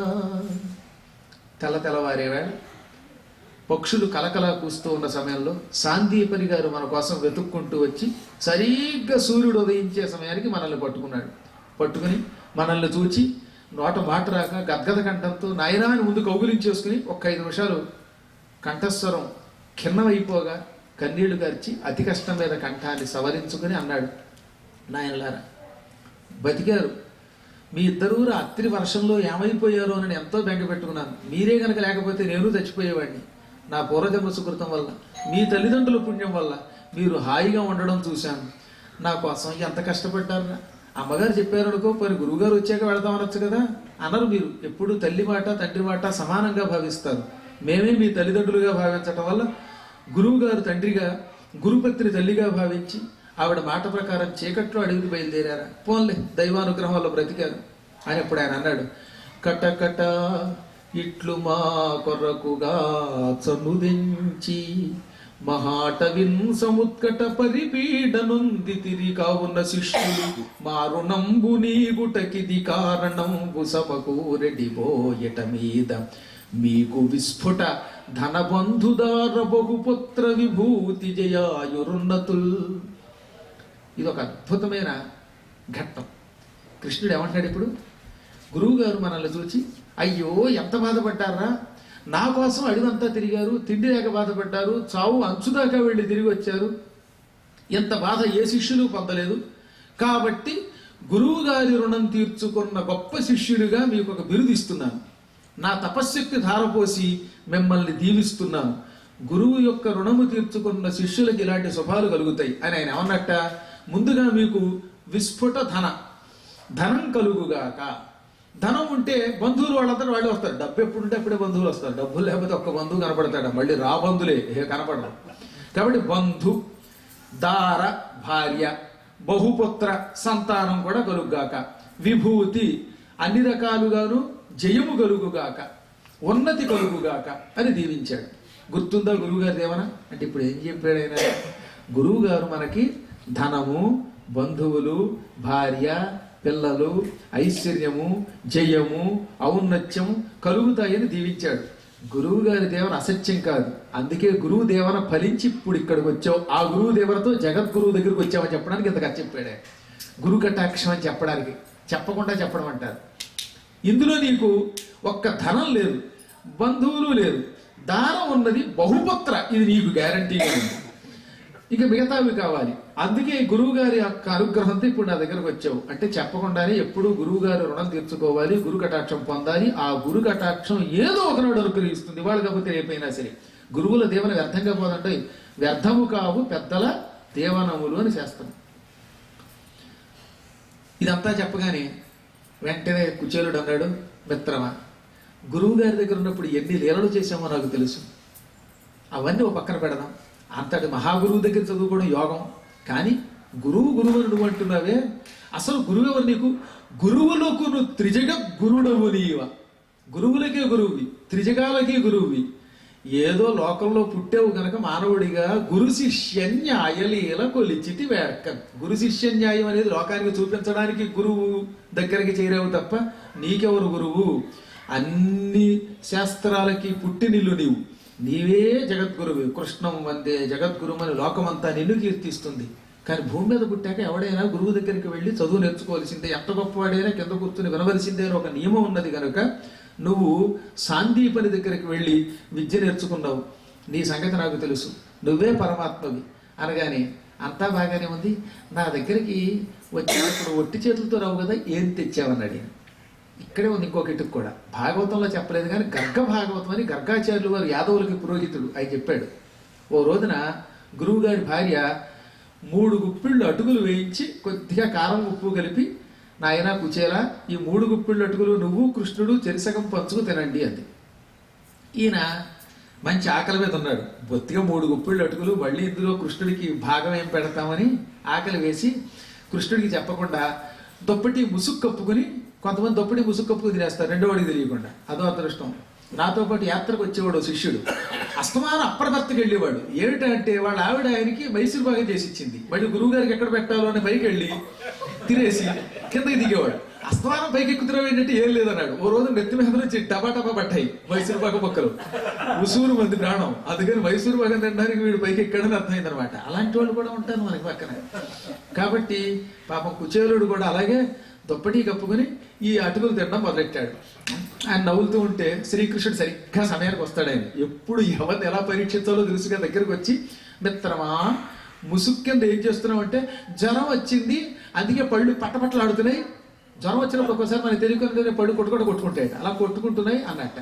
ఓహో ఏమన్నా తింటున్నావు అనుకున్నానంటే, తినడానికి నా దగ్గరే ఉన్నా ఏమీ లేదు, నేను దరిద్రుడు అన్నట్ట. అలాగే ఉందువుగా అన్నాడు. భగవంతుడితోటి అటుకుల కోసం అబద్ధం ఆడటం వల్ల అలాగే ఉదువుగాక అన్నాడు. దాని ప్రభావం చూసారా? పెళ్ళయిన దగ్గర నుంచి మొత్తం 18 సంవత్సరాలు శ్రీకృష్ణుడితో అసత్యం ఆడటం వల్ల ఆయన దేవన ఫలించి 18 సంవత్సరాలు సరిగ్గా ఆయన దారిద్ర్యం అనిపించాడు. ఇప్పుడు ఆ దారిద్ర్యం పోవాలంటే గురువు గారి భార్య పెట్టిన అటుకులు తాను మాత్రమే తిని కృష్ణుడికి పెట్టలేదుగా, ప్రాయశ్చిత్తం చేసుకోవాలి. అందుకనే వాళ్ళ ఆవిడకి భగవంతుడు అటుకులు యాచించే బుద్ధి పెట్టాడు. ఇందాక మీకు ప్రారంభంలో చెప్పారు యాచించిందని ఆవిడ అంటే భగవంతుడు ప్రాయశ్చిత్తానికి మళ్ళీ ఆయనే బుద్ధి ఇవ్వాలి. అన్ని ఆయనే చేసుకోవాలి, మనం ఏం చేయలేము, నిమిత్త మాత్రం. ఇప్పుడు ఆవిడ అందుకే యాచించి ఆ గుప్పిళ్ళు ఇచ్చింది. 4 గుప్పిళ్ళు, 3 గుప్పిళ్ళకి బదులుగా 4 గుప్పిళ్ళు. ఇప్పుడు ఇదంతా కృష్ణుడు గుర్తుకు తెచ్చుకుని ఈయన ఒకప్పుడు గురుకులంలో నాకు అటుకులు పెట్టకుండా తిన్నాడు, ఆ పాప ప్రాయశ్చిత్తం అవ్వాలి. పైగా అప్పుడేదో పొరపాటున చిన్నతనంతో చేసిన యావజ్జీవితం నన్ను భక్తితో కొలుస్తున్న ఉత్తముడు ఈయన. ఎప్పుడూ నా దగ్గరకి ధనం కోసం యాచనకి రాలేదు. మొదటిసారిగా భార్య చెప్పగా వచ్చాడు. పైగా భార్య చెప్పిన వాటి వినే భర్తను అనుగ్రహించాలని ఒక శాస్త్రం ఉందిట, అందులో అప్పుడప్పుడు చెబుతూ ఉండాలి. అలా భార్య ఎదురు చెబితే అది విన్న భర్తకి విష్ణుమూర్తి కటాక్షం లభిస్తుంది. అంటే మంచి మార్గం నేను చెప్పేది. వాళ్ళు అది కూడా మార్గం. అమృతం తాగండి, తీర్థం తాగండి అని భార్య చెప్పగానే భర్త తాగాలి. మీరు ఇది తాగండి అన్నప్పుడు మాత్రం శేషాలు ఇస్తే మాత్రం తాగకూడదు. సహజంగా డల్లాసులు అలా ఎందుకు ఇస్తారు, మీరు చాలా మంచివాళ్ళు నా నమ్మకం. అసలు మీకంటే గొప్ప ఉత్తములు ఎవరైనా ఉంటారా మిమ్మల్ని ఏదైనా అంటే ఆ పక్కన కడుబావు, అందువల్ల సందేహం లేకుండా ఇక్కడ ఉన్న వాళ్ళందరూ ఉత్తములు అన్నారు. అనకపోతే వాళ్ళు నెక్స్ట్ ఇయర్ రమ్మన్నారు. మొత్తం మీద ఏది ఏమైనా భార్య చెప్పగా నా దగ్గరకు వచ్చాడు ఈయన అని గ్రహించి వెంటనే మిత్రమా నా కోసం ఏదో ఒకటి తెచ్చుంటావు, ఏం తెచ్చావు అని, ఓహో ఈ శిథిల వస్త్రం కొంగున ఏదో మూట కనబడుతోంది అని మూట టక్కనిప్పి, అటుకులా ఎన్నాళ్ళయిందో, ఎప్పుడో బృందావనంలో ఉన్నప్పుడు అటుకులు తిన్నాను, ఆనాడు పల్లెటూళ్ళలో ఉన్నప్పుడు శుభ్రంగా ఇలాంటివి తిని ఆరోగ్యంగా ఉండేవాడిని. నగరానికి వచ్చాక అన్ని ఫాస్ట్ ఫుడ్స్ వేస్ట్ ఫుడ్సే, అసలు టేస్ట్ ఫుడ్స్ లేవన్నాడు ఆయన. నిజంగా నగరానికి వచ్చాక ఇలాంటివన్నీ మర్చిపోయాను అంటే కృష్ణుడు కూడా ఆ మాట అన్నాడు ఆ రోజుల్లో. మన అందరం చాలామంది అలాగే చేస్తున్నాం. నగరానికి వచ్చాక పూర్వంలాగా పాయసం తినడం మానేసాం, ఆయాస పడిపోతున్నాం, పిజ్జాలు తిని బొజ్జలు పెంచుకొని లజ్జలు విడిచిపెట్టి ఇష్టం వచ్చినట్టు వీధిలో తిరిగే స్థితి వస్తుంది. అందువల్ల తప్పక ఏ ఊరికి వెళ్ళినా మళ్ళీ ఇలాంటి పల్లెటూరి ఆహారాలు తింటే ఆరోగ్యం అట. ఇలాంటి అటుకులు తెచ్చావా ఏవి అని ఒక గుప్పిడి అటుకులు తీసుకుని నోట్లో వేసుకుని పూర్తిగా నవిలి మెత్తగా తిని ఏం మధురంగా ఉన్నాయి. తల్లి చన్నుబాలు ఎలా తాగానో తెలియదు చిన్నప్పుడు, అవి చాలా రుచిగా ఉన్నాయి. కలఖండతో ఆవు పాలు తాగాను కానీ ఈ అటుకులు ఇంకా రుచిగా ఉన్నాయి అని మెచ్చుకొని ఇంకో గుప్పిడి తినబోయాడు. వెంటనే లక్ష్మీదేవి పక్కన ఉన్న రుక్మిణీదేవి టక్కి చేయి పట్టేసింది.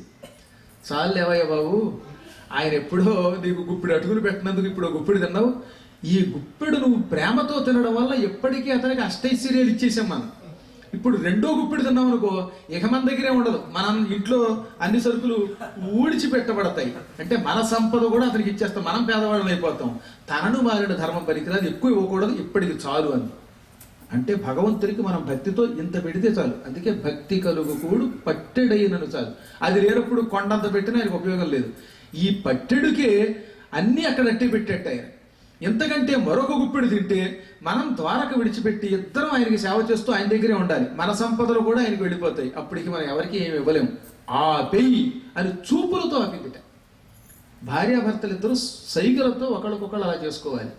ఎప్పుడు కూడా భార్య అలా చూసిందంటే భర్తకు అర్థం అవ్వాలి, భర్త అలా చూసాడంటే భార్యకి అర్థం అవ్వాలి. అంతేగాని రావండో అని వీడు అరిస్తే ప్రపంచానికి తెలిసి భర్తకి తెలియకపోతే ఉపయోగం లేదు. భార్యాభర్త అనురాగులు ఎప్పుడు కూడా చాలా సైలెంట్గా చూపులతో ఒకరి భావం ఒకళ్ళు కనిపెట్టాలండి. చాలా అరుదుగా ఉంటారు అలా. తెలిసిన మీకు చాలా కాలం క్రితం మా ఊళ్ళో స్వామీజీ ఉపన్యాసం చెప్పాడు. ఆ ఉపన్యాసం అయిపోయాక భర్త గారు భార్యకే చూశారు. అంటే ఆ స్వామీజీకి ఒక 500 ఇవ్వనాలని ఆవిడ అని, వాడి మొహానికి 500 ఎందుకని వెంటనే అన్నాడు. అంటే 100 ఇవ్వనా అని అంటే ఆయన మళ్ళీ అంటే 50 ఇవ్వనా, 20 ఇవ్వనా, అబ్బే చివరికి ₹1 తీశాడు ఆయన. ఈ ఇద్దరు సైగలు కేవలం ఎవరికి తెలియలేదు. చివరికి ఆయన బతుకు 500 నుంచి రూపాయికి వచ్చింది. ₹1 500 నుంచి వాళ్ళ ఆవిడ ఇప్పించగలిగింది. అలా ఎప్పుడైనా భార్య అలా సైగ చేస్తే అర్థం చేసుకునే భర్త, భర్త సైగ చేస్తే అర్థం చేసుకునే భార్య ఉండడం మహాయోగ జాతం అన్నమాట. మహానుభావుడు కనుక పరమాత్ముడు కనుక ఇద్దరిది ఒకరి భావన ఒకరిది. ఈ లోపు ఆవిడ చెయ్యాలా పట్టుకునే సమయానికి ఈ కృష్ణుడి అంతఃపురంలో ఉన్న రుక్మిణీదేవి యొక్క చెలికెత్తులు ఉంటారుగా దాసీజనం, వాళ్ళు ఆశ్చర్యపోయి వీడేవాడండి ఎంత అదృష్టం చేసుకున్నాడో, ఏమి తపంబు చేసెను కొయి ధరణి దివిజోత్తముండు తొల్వామున యోగి విస్ఫురదుపాస్యకుడై తనరారు ఈ జగత్స్వామి రమాధినాథు నిజ తల్పమునన్ వసించియున్నవాడు ఈ మహనీయ మూర్తికెనయే ముని పొంగవులంతటి వారలైనన్. తన మృదు తల్పమందు వనితామణి అయిన రమాలలామ పొందును ఎడగా తలంపక ఎదు ప్రవరుండెదురేగి మోదముంతనుకగ కౌగలించి ఉచిత ప్రకరం బుల్ల సేద తీర్పుచున్ వినయమునన్ భజించే ధరణీసురుడంతటి భాగ్యవంతుడో. వాళ్ళు అనుకున్నారు వీడు పూర్వజన్మలో ఏ తపస్సు చేసి ఉంటాడు. ఈ జన్మలో కాదు, ఈ జన్మలో చేసిన తపస్సు అయితే ఇంత వెంటనే ఫలించదు. ఈతడు తన పూర్వజన్మలో కఠోర దీక్షతో ఎక్కడో ఉపాసన చేసి తపస్సు చేసి శ్రీకృష్ణుడిని మెప్పించిన ఒక యోగి పొంగవుడై ఉంటాడు. లేకపోతే శ్రీకృష్ణుడంతటి వాడి పక్కన ఆయన రుక్మిణీదేవితో శయనించే పరుపు మీద కూర్చోగలుగుతాడా? యోగులు వేల సంవత్సరాలు తపస్సు చేసినా కృష్ణుడి అరికాలి కింద ఉన్న దుమ్ము చూడలేరట. అటువంటిది కృష్ణుడిని చూడడమే యోగం. ఆయన కౌగిలింత పొందడం మహాయోగం. ఆయన పక్కన కూర్చోవడం అనేక జన్మలలో చేసుకున్న పుణ్య ఫలితం అది. లేకపోతే ఆయన దొరుకుతాడా? దొరకడు. పైగా రుక్మిణీదేవి చేత నీళ్లు పోయించి కాళ్ళు గడిగాడు. ఆవిడ చేత విసిరికర్రతో విసిరింపజేస్తున్నాడు. సకల సుఖాలు అందిస్తున్నాడు. ఈతడు మహాయోగి అయి ఉంటాడు, సందేహం లేదు. మహాపుణ్యం చేసుకున్నాడు. ఈ మహనీయమూర్తికెనయే ముని పొంగవులెంత వారులను సనక సనందనాదులు కూడా ఇతడికి సాటిరారు. వాళ్ళకు కూడా ఈ యోగం పట్టలేదు గనక ఈ ధరణీసురుడు ఎంతటి భాగ్యవంతుడో అనుకున్నారు వాళ్ళు. ఈలోపైన లక్ష్మీదేవి చేయి పుచ్చుకోగానే ఏం మాట్లాడకుండా అలాగే లక్ష్మి కమల అని, నా మిత్రుడికి పాయసం అంటే చాలా ఇష్టం. సహజంగా ఇంటికి వచ్చిన వాళ్ళకి పూర్వం తప్పక పరమాన్నం పెట్టి తీరాలని పేరనమాట. అందుకని క్షీరాన్నం పెడదామన్నాడు. స్వయముగా రుక్మిణి కృష్ణుడు ఇద్దరూ కలిసి వంట చేశారు, కలిసి చేశారు. అది కూడా పరమ అద్భుతమైన మధురమైన పాయసాన్నాన్ని పెట్టాక. పాయసం అంటే అసలు ఎలా చేయాలో చెబుతుందనండి. ఓ 4 లీటర్ల పాలు పోయాలి. ఆ 4 లీటర్ల పాలు బాగా మరిగాక ఒక 2 గుప్పిళ్ళు బియ్యం పోయాలి. అప్పుడు అది పాయసం అంటే. ఇది బాగా చిక్కబడ్డాక 1 కేజీ జీడిపప్పు, 1/2 కేజీ కిస్మిస్ ఇలాంటివన్నీ వేస్తే ఆ పాయసం నోట్లో పెట్టుకుంటే స్వర్గానికి అంత దగ్గరికి వెళ్ళిపోం. 4 లీటర్ల నీళ్లు, అందులో ఇన్ని ఇంకు పిల్లలతో పాలు, ఇన్ని బియ్యం, ఎక్కడ పంచదార లేకుండా జీడిపప్పు లేకుండా ఇది పాయసం అంటే తింటే ఆయాసం వస్తుంది, వెంటనే ఎగిరిపోతాడు. కాబట్టి అద్భుతమైన పాయసాన్ని మహామధురంగా తయారు చేసి పరమాత్ముడు తన చేత్తో ఇచ్చేట. నేను ఇవి చెప్పట్లా, చెప్తే ఒక చోట ఏమన్నారంటే అయితే ఆ పాయసం చేసి పెట్టండి నా మీదే పెట్టారు. ఇక పురాణం మానేసి వంటలు చేసుకోవాలని వర్ణించడం లేదు. కానీ ఈ పాయసం, ఈ శుభ్రమైన పరమ పవిత్రమైన క్షీరాన్నాన్ని కృష్ణుడు స్వయముగా సమర్పించగా అమృతమస్తు అని స్వీకరించాడు ఆయన. ఆ రాత్రి హాయిగా పడుకున్నాడు. కృష్ణుడు కాసేపు పాదాలు ఎత్తి సేద తీర్చాడు. స్నానం చేశాక మంచి బట్టలు కట్టుకున్నాడు. పొద్దుటే లేచి కృష్ణ వెళ్ళొస్తానంటే కట్టుకోవడానికి మంచి బట్టలు ఇచ్చాడు, భోజనం ఇచ్చాడు, దారిలో మూట కట్టించాడు పిండి వంటలు. వెళ్ళిరా అని గుమ్మం దాకా వచ్చి సాగనంపాడు. ఈయన కృష్ణుడికి నమస్కరించి బయటికి వచ్చేశాడు. రుక్మిణి కృష్ణుల దగ్గర సెలవు తీసుకుని తనలో అనుకున్నాడు, ఏం యోగం చేసుకున్నానో. కృష్ణుడు స్వయంగా కౌగిలించుకున్నాడు, ఆయన పరుపు మీద పడుకోబెట్టాడు, స్వయంగా వంట చేసి అమ్మతో పాటు అన్నం పెట్టాడు. జగన్మాత రుక్మిణి ఎక్కడ, ఆదిదేవుడు ఆయన ఎక్కడ, నా బతుకు ఎక్కడ, ఈ ముష్టివాడిని తీసుకొచ్చి సంతుష్టి పరిచాడు. కానీ ఇన్ని చేసిన ఆయన నువ్వు ఎందుకు వచ్చావు అని మాట వరుసకు కూడా ఒక్క చెక్కులో అయినా డాలర్ రాయకుండా ఉట్టి బట్టలు ఇచ్చి కట్టేశాడు. ఇదెక్కడ న్యాయం అని అనుకోలేదు. మళ్ళీ బహుశా బట్టలకే నేను యోగుడుండేమో, డబ్బు ఇవ్వలేదు పంపించేశాడంటే, ఏమి రూపాయి కూడా ఇవ్వకుండా పంపాడంటే ఏదో కారణం ఉంటుంది. ఆయన అనుకున్న మాట ఏమిటో తెలుసా? సంపదం దొండు తన్ను కానండటంచు. ఆయన నాకు ధనం ఇస్తే ఆ ధనం వల్ల నాకు అహంకారం రావచ్చు. ఈ అహంకారంతో నేను తనని పూజించడం మరిచిపోవచ్చు. అందుకని తన భక్తుడిగా ఉంచుకోవడం కోసం, ధనాహంకారం రాకుండా ఉండడం కోసం కట్టు వస్త్రాలు మాత్రమే ఇచ్చి ధనం ఇవ్వకుండా పంపి ఉంటాడు. నిజమే, అంతటి పరమాత్ముడి యొక్క అనుగ్రహం చాలు నాకు. ఇంటికి వెళ్ళాక ఈ డబ్బుతోటి నేను ఏమైనా అహంకరిస్తే ప్రమాదం కదా. నేను ఇంటికి వెళ్ళి ఆ రోజు ఆ పరమాత్ముడిని కృష్ణ వాసుదేవ పరంధామాన్ని స్తుతించుకుంటాం చాలు. ఎంత యోగం పట్టింది. అసలు ఆయన శరీరాన్ని కౌగిలించుకున్నాక, ఆయన పక్కన కూర్చున్నాక ఈ లౌకికమైన సంపదతో నాకేం పని అనుకున్నాడు ఆయన. పాపం ఇలా హాయిగా భక్తితో పరవశించిపోయి ఇంటికి వెళ్ళాడు. ఎప్పుడు రిటర్న్ జర్నీ ఎందుకో తొందరగా వెళ్ళినట్టు అనిపిస్తుంది. ఎయిర్ ఇండియా విమానం అక్కడ ఎక్కిన దానికంటే వెళ్ళేటప్పుడు అమ్మాయి అనిపిస్తుంది, ఎవడో తెలియదు. నాకు కూడా అంతే. అంటే వచ్చేటప్పుడు ఎంత కాదనుకున్నా నాకు బెంగే. ఎప్పుడు వస్తామో వాడి ఇంటికి వెడతామో, మా అమ్మవారు పీఠం, ఆ పీఠం మీద వ్యామోహం ఉంటుంది కదా, అక్కడంటే మా అమ్మ పాదాలు పట్టు కూర్చోవచ్చు. అంటే ఒకసారి అడుగు పెట్టాక మీలాంటి పుణ్యాత్ములు చూసి అన్ని మర్చిపోతాం. మళ్ళీ ఈ పుణ్యాత్ముల దగ్గర నుంచి ఊరు దాటగానే అయ్యో ఊరు దాటామనిపిస్తుంది. సహజంగా ఎందుకో తెలియదు, వెళ్ళేటప్పుడు కొంచెం స్పీడ్ కూడా ఎక్కువ నడుపుతారో ఏమిటో తెలియదు. ఈయన కూడా మహావేగంగా నడుచుకుంటూ చెక్క చెక్క చెక్క ఇంటికి అక్కడికి వెళ్ళగానే అసలు ఆయన గుడిసె లేదు. పోతన గారు అద్భుతమైన శిశపద్యం రాశారు ఇక్కడ. ఆయనకి పూర్వం పూరి గుడిసె ఉండేది. ఆ గుడిసె చుట్టూ తోటకూరకాళ్లే పెంచుకునేవాడు ఆయన. ఇప్పుడు ఆ గుడిసె మాయమైపోయిందట.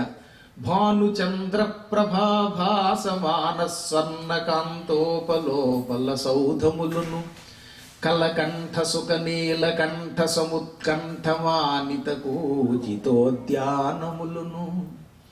ఈయన గుడిసె స్థానంలో ఒక అపూర్వమైన భవనం వచ్చేసింది. ఆ భవనం బంగారపు కాంతితో నిండి ఉన్నది. నవరత్నాలు దానికి తాపడం చేయబడి ఉన్నాయి. లోపల అనేకమైన శుభాలు ఉన్నాయి. పెద్ద పెద్ద నీటి కొలనులు ఉన్నాయి, పద్మాకరాలు ఉన్నాయి. వాటి నిండా నిజంగా పద్మాలు ఉన్నాయి. అందులో హంసలు లాంటి పక్షులన్నీ కోతలు కూస్తున్నాయి. ఆ ఉద్యానవనాలతో వేలాది మంది దాసదాసీ జనంతో అలంకరించుకున్న దాసదాసీ జనం అంటే వాళ్ళు కూడా శుచిగా ఉన్న వాళ్ళతో మొత్తైదువులు అటు ఇటు తిరుగుతూ ఉండగా ఏ వేపు చూచినా ధాన్యాగారాలు, నవరత్నాలతో ఉన్న ఖజానాలు, ఇవన్నీ చూచి ఎటువంటి మహనీయుడు నివసించే భవనమో, నేను ఒకవేళ దారి తెప్పొచ్చానా లేక కృష్ణుడి వైభవం చూడటం వల్ల ఆ వైభవమే పొరపాటులు ఇక్కడ కళ్ళ ముందు కనబడుతుందా, ఇది భ్రమేమో అనుకున్నాడు ఆయన. ఎందుకంటే నిన్నటిదాకా కృష్ణుడి దగ్గర ఉన్నాను, ఆ భవనాలు గుర్తొస్తున్నాయి కాబట్టి ఇక్కడ గుడిసె బదులు భవనం కనబడుతుందేమో అనుకునే లోపు అందులోంచి అతని భార్య వచ్చి ప్రేమగా వచ్చి స్వాగతం ఇచ్చి లోపలికి తీసుకెళ్ళింది. అసలు అతని భార్య చూసి అతనే ఆశ్చర్యపోయాడు, మూర్చిపోయాట. అపూర్వ సౌందర్యంతో మంచి విలువైన వస్త్రాలు ధరించి 10,000 మంది దాసదాసీ జనం తనను కొలుస్తూ ఉండగా స్వర్గంలో ఇంద్రుడి పక్కన కూర్చున్న శచీదేవిలో ఉంది. అప్పుడు ఈయన మతిపోయి వెంటనే జ్ఞాని గనక అర్థం చేసుకున్నాడు. ఆహా, శ్రీకృష్ణుడు ఒక గుప్పెడు అటుకులు అక్కడ తిన్నాడు, ఆ గుప్పెడు బదులుగా ఇంత గుప్పించాడు, సంపదల్ని గుప్పించాడు.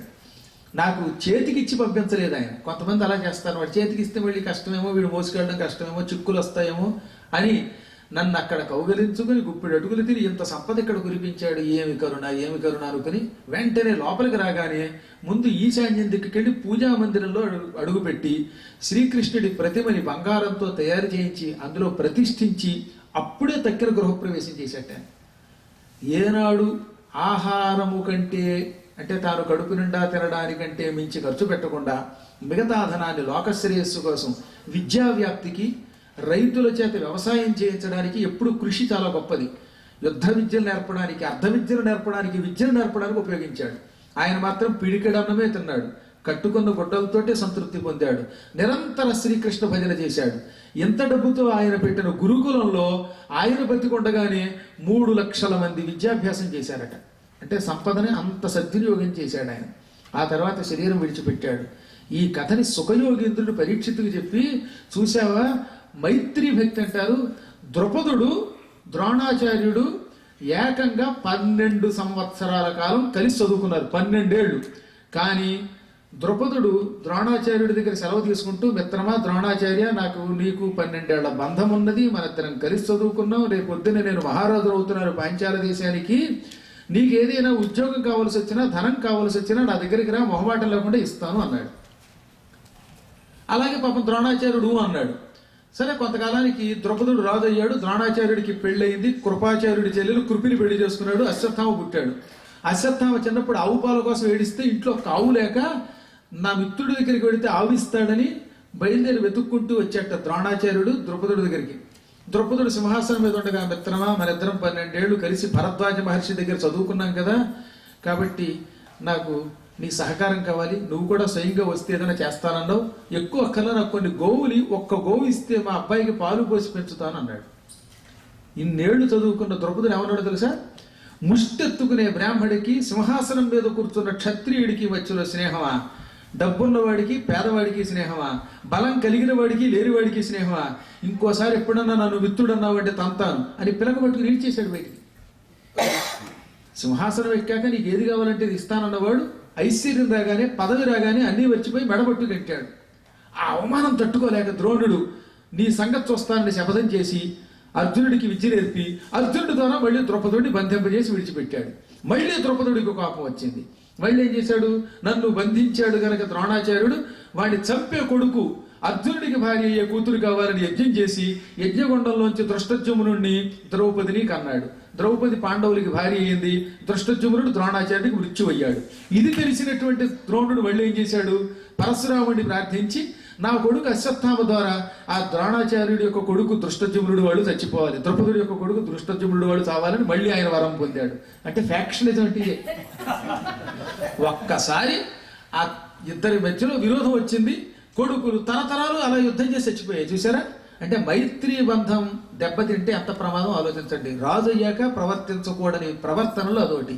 అదే కృష్ణుడికి ఎంత తేడా. ఆయన పరమాత్ముడు, అంతటి సంపదలు వాడు ఎవడు ఉండడు. అయినా ఎప్పుడో 64 రోజులు మాత్రమే చదువుకున్న మిత్రుడు రాగానే అన్నీ మరిచి కౌగిలించుకుని సమస్త సంపదలు ఇచ్చాడు. అందుకే కృష్ణుడిని జగద్గురువుగా ఆరాధిస్తున్నాం. ద్రౌపదుడు చేసినట్టు చేయకూడదు అనుకున్నాం. భారతం భాగవతం వెంటనే ఇలా ప్రవర్తించాలి. ఎవరితో అయినా పని ఉంటుంది తెలుసా?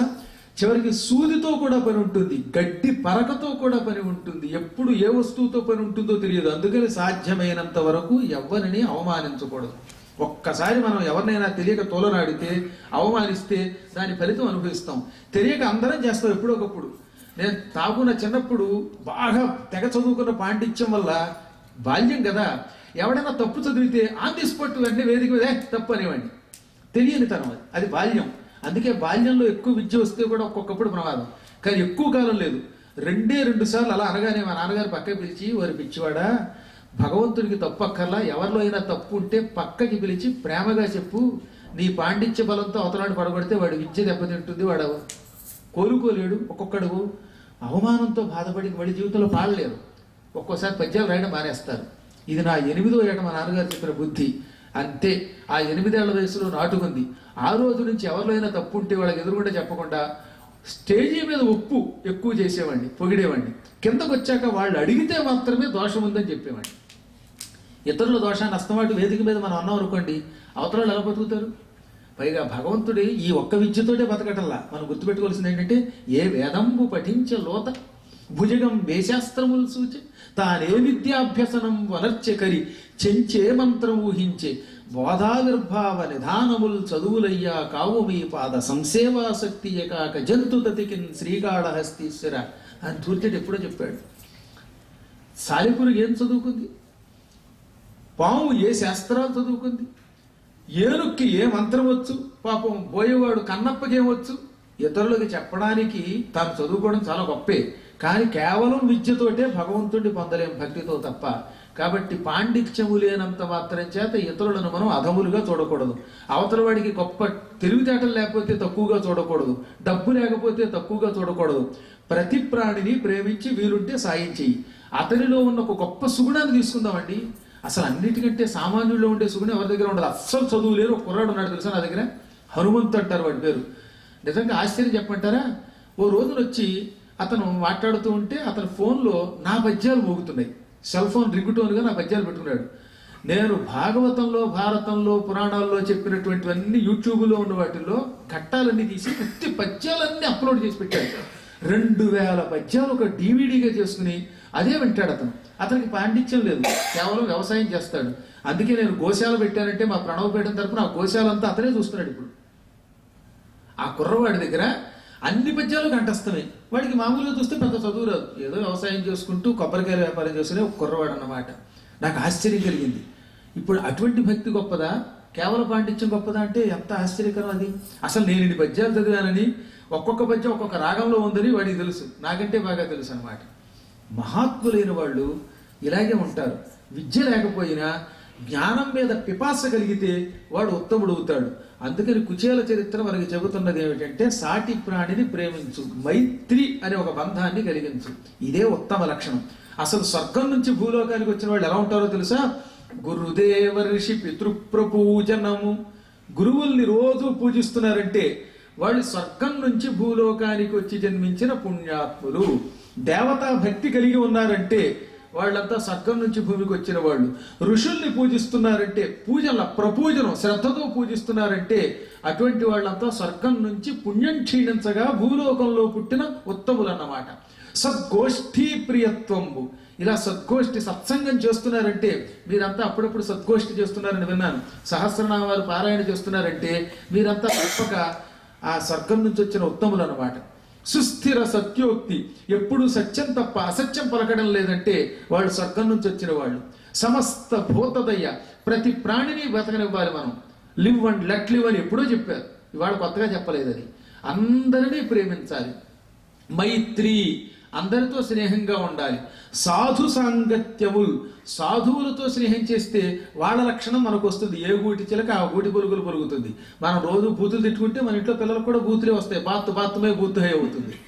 పూర్వం ఒక ఆవిడ, ఓ ముసలావిడ తన కొడుకు చచ్చిపోతే, కొడుకు కోడలు చచ్చిపోతే వాళ్ళ దగ్గర ఉన్న చిన్న మనవరాలను తీసుకొచ్చి ఇంట్లో పెంచిందట. అయ్యో నా కొడుకు పోయాడు, కోడలు పోయింది, మనవరాలను జాగ్రత్తగా పెంచుదామని బాగా డబ్బు సంపాదించి ఒక్క రూపాయి కూడా ఖర్చు పెట్టకుండా పిసిని కొట్టుతనంతో ఈ మనవరాలకి సంపదిద్దామని పోగేయడం మొదలెట్టింది.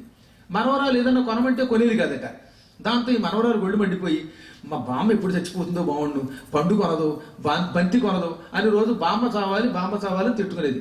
బామ్మని కూడా కాదు, ఈ ముసలికి చావాలనేది. పాప ఈ ముసలావిడ ఇంట్లో చిలకని పెంచేది. ఈ చిలక ఈ ముసలిది చావాలి అని రోజు మనవరాలన్న వాటిలో బాగా అలవాటైపోయి ముసలావిడ రాగానే ఈ ముసలిది చావాలన్న మొదలెట్టింది చిలక. దాంతో ముసలావిడికి మండిపోయి ఇదేమిట్రా నా చిలక్కి బూతులు వస్తున్నాయి, ఇది మనవరాలు తిడుతూ ఉంటే చిలక్కి వచ్చిందని తెలియదు. అందుకని పక్కనే వేద పండితుడు పురోహితుడు ఉన్నాడు.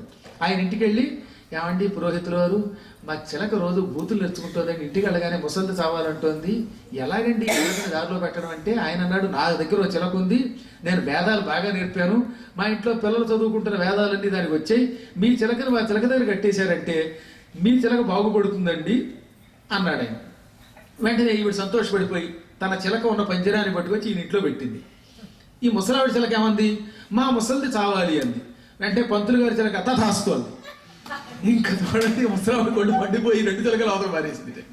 కాబట్టి ఏ గూటి చిలక ఆ గూటి పలుకులు పలుకుతుందని పిల్లలకు రోజు మనం ఇంట్లో ఏం చేస్తే అనమాట అన్నామంటే వాడికి ఆ ఇంగ్లీషే వస్తుంది. మనం రోజు హాయిగా తెలుగులో స్పష్టంగా మాట్లాడితే పిల్లలకి తెలియకుండానే వస్తుంది. మీరు ఎంత కష్టపడి పిల్లలకి తెలుగు నేర్పుతారో నాకు అర్థమైంది. మీ శ్రమ వృధా పోదు. పిల్లల్ని చిలకల్లాగా పెంచండి, అద్భుతంగా పెంచండి. ఆ నమ్మకం పెట్టుకునే అభిమానంతో చెబుతున్నమాట, ఆదేశించడంలో. ఇక్కడ గనక కొత్త తరం తయారయ్యిందంటే చూస్తున్నారుగా, మొన్న కుర్రాడు వేదం అంతా అప్పచెప్పేశాడు, ఒక చిన్న కుర్రాడు అప్పచెప్పాడు. అలాంటివి పెద్ద కష్టం కాదు. చిన్నప్పటి నుంచి అలవాటు పడ్డామా ఏ పనైనా జరుగుతాం. ఇవాళ ఈ సంస్కృతం తెలుగు రావడానికి గల కారణం, మాకు ఒక చిన్న 6 ఏళ్ల వయస్సులో మను చరిత్ర నా చేత కంఠస్థం చేయించారు ఒక గురువు గారు. ఇక అక్కడి నుంచి నేను వాటి వెంటబడ్డాను. మీరు చెబితే ఆశ్చర్యపోతారు, ఒకసారి చదివితే కంఠస్థం వచ్చేసేది. అది దీనికి అది ఏ గ్రంథమైనా సరే. లేకపోతే ఇన్ని పురాణాలు ఎలా వస్తాయి, ఇన్ని శ్లోకాలు ఎలా వస్తాయంటే ఆనాడు అదే. ఇది నేను అహంకారంతో చెబుతున్న మాట కాదు, పిల్లల్ని అలా తయారు చేయండి అని చెప్పడం కోసం. బాల్యములో మనం కంఠస్థం చేసే శక్తి ఎక్కువ ఉంటుంది. దాన్ని పదులు పెట్టుకుంటే సహస్రావధానం పెద్ద లెక్క, లక్షావధానం కూడా చేయవచ్చు. ఏదైనా సరే దాని మీద దృష్టి పెట్టి చదివితే అది ఒక్కసారి మస్తిష్కంలో పెడితే పొమ్మంటే పోదు. 18 పురాణాలు, ఉపపురాణాలు, ఇవేంటి నేను డిటెక్టివ్ రోలు కూడా కంఠస్థం చేసేవాడిని. ఇప్పటికి కూడా మీకు కావాలంటే అవన్నీ అప్పచెప్పేస్తాను. చందమామ కథలు, ఇంగ్లీష్లో షేక్స్పియర్ డ్రామా పట్టుకొచ్చి ఒకసారి నా 8 ఏళ్ల వయసులో సంస్కృతం తెలుగు అవి కంఠస్థం చేస్తున్నావు, డ్రామా అప్పచెబుతావు అంటే అప్పచెప్పేశాను వెంటనే. When shall we three meet again in thunder lightning or in the rain, when the hurly burly's done, when the battle slashed and the won, where the place upon the heath there to meet with Macbeth, బ్రాకెట్లో vanished అని ఉంటుంది. అది కూడా ఇలాగా కంఠస్థం చేయటం ఒక గొప్ప వరం అవుతుంది. బాల్యంలో వీటిని పిల్లలకు నేర్పి వాళ్ళని తయారు చేస్తే అద్భుతమైన భవిష్యత్తు వస్తుంది. అసలు ఈ కంప్యూటర్లు మన ముందు పనికి వస్తాయండి. మనది గొప్ప కంప్యూటర్, భగవంతుడు ఆయనే ఒక సిసలైన జ్ఞానంతో కూడినటువంటి మస్తిష్కాన్ని సృష్టించాడు. కాబట్టి వీటన్నిటిని నిరంతరం తెలుసుకుని ప్రజలకు అందించవలసిన బాధ్యత మన మీద ఉన్నది కనుక చదవడం కాకుండా వాటిలో ఉన్న అంతరార్థాలు తెలుసుకుని అందరినీ ప్రేమిద్దాం, శృతి ప్రామాణ్య సందర్శనం చేద్దాం. అలాంటి స్వర్గము నుండి భూలోకానికి వచ్చిన మానవుల్లా ప్రవర్తిద్దాం. మళ్ళీ మరో సంవత్సరం కలుసుకునేదాకా ఈసారి ఎప్పుడు వచ్చినా ఇక్కడ ఒక భాగవత ఘట్టం చెప్పాలని ఒక నిర్ణయం తీసుకున్నాను. ఆ శ్రీకాంత్ రెడ్డి గారి యొక్క రూపం ఎప్పుడు కళ్ళలో ఒకసారి పెడితే మర్చిపోలేం. ఆకర్షించేది నామం అన్నమాట, ఎక్కువగా ఆకర్షించేది నన్ను నామం. అంటే అందరూ గురువులకి పంగనామం పెడతారు, ఆయన పాపం తనకి తానే నామం పెట్టుకుంటున్నారు, ఇతరులకు పెట్టుకుంటారు. పరమ పుణ్యాత్తుడు ఆయన. అసలు ఆ పక్కన వైష్ణవుని కూడా పెడతారు ఆయన ఫేస్బుక్లో కదండి. ఆ శబ్దం వినగానే ఆ వైష్ణవ శబ్దమే చాలా గొప్ప శబ్దం. వైష్ణవ జనతో తేనేకహి అని గాంధీ గారు గుజరాతీలోనూ పాట ఇష్టపడతారు. దీనులను దుఃఖులను కూడా తనకి సాటివాళ్లుగా భావించి వాళ్ళని సొంత సంతానంగా భావించేవాళ్ళు వైష్ణవులు. అంటే అసలు వైష్ణవ శబ్దానికి అదే అర్థం అనమాట.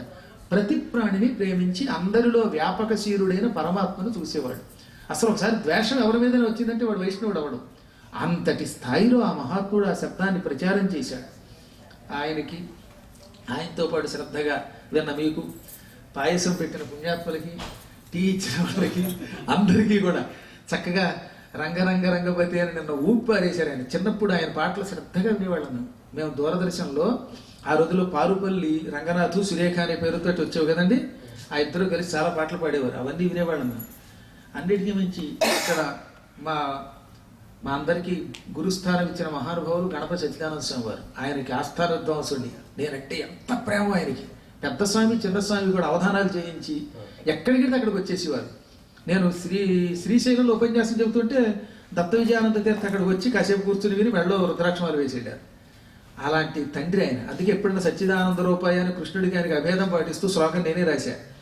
అలాంటి పీఠాన్ని ఇక్కడ నిర్వహిస్తున్నటువంటి వీరి పేరు మర్చిపోతాను, ప్రకాశరావు గారు, వీరందరికీ కూడా అనేక మంగళాశాసనాలు.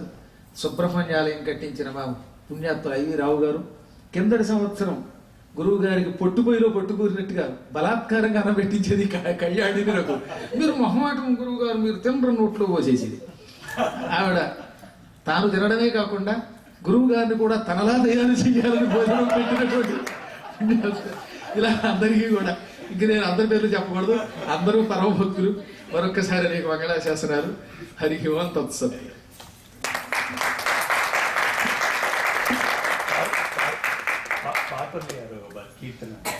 అలాగే అయ్యో అంతకంటే అదృష్టం ఒక వైకి అక్కడికి ఇచ్చేయండి.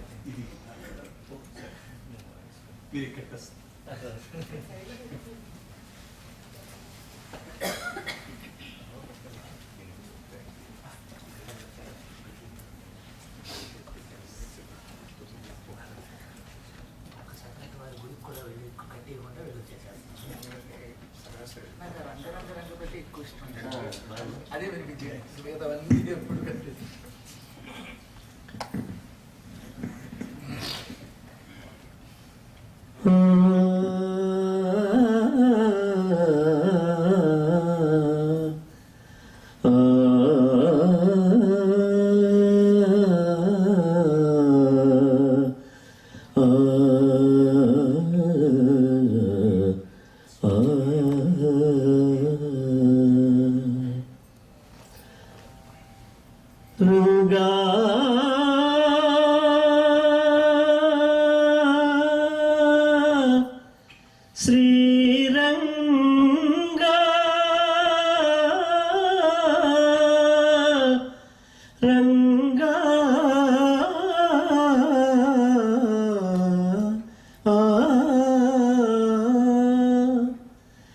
రంగ రంగ రంగపతి రంగనాథ నీ సింగారాలే తరచాయ శ్రీరంగనాథ సింగారాలే తరచాయ శ్రీరంగనాథ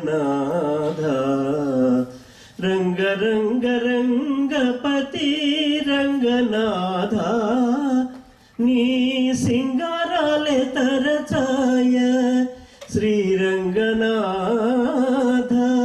సింగారాలే తరచాయ శ్రీరంగనాథ రంగనాథ శ్రీరంగనాథ రంగనాథ శ్రీరంగనాథ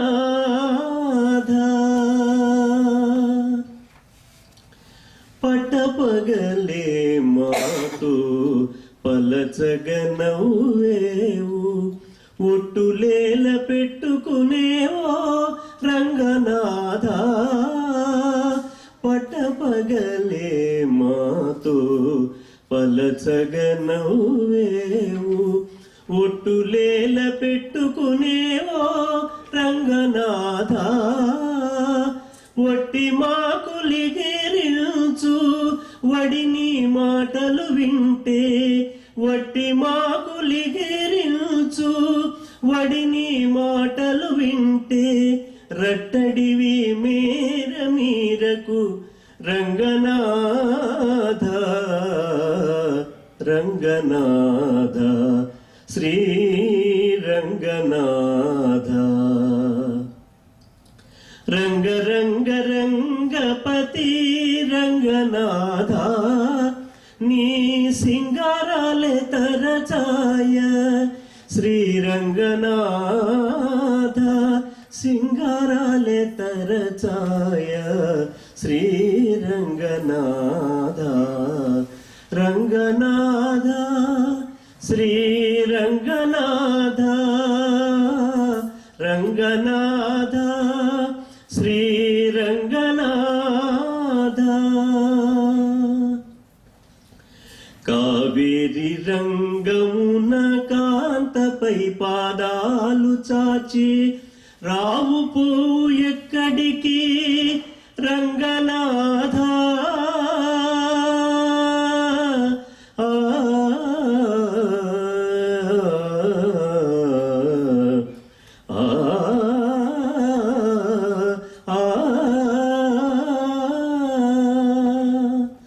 కావేరి రంగమున కాంతపై పాదాలు చాచి రావు పువ్వు ఎక్కడికి రంగనాథ శ్రీ వెంకటాద్రి మీద చేరి నన్ను కూడితివి వెంకటాద్రి మీద చేరి నన్ను కూడితివి ఏవల చూచిన నీవే ఇటు రంగనాథ రంగనాథ శ్రీ రంగనాథ రంగ రంగ రంగపతి రంగనాథ నీ సింగారాలే తరచాయ శ్రీరంగనాథ సింగారాలే తరచాయ శ్రీరంగనాథ రంగనాథ శ్రీరంగనాథ రంగనాథ శ్రీరంగనాథ రంగా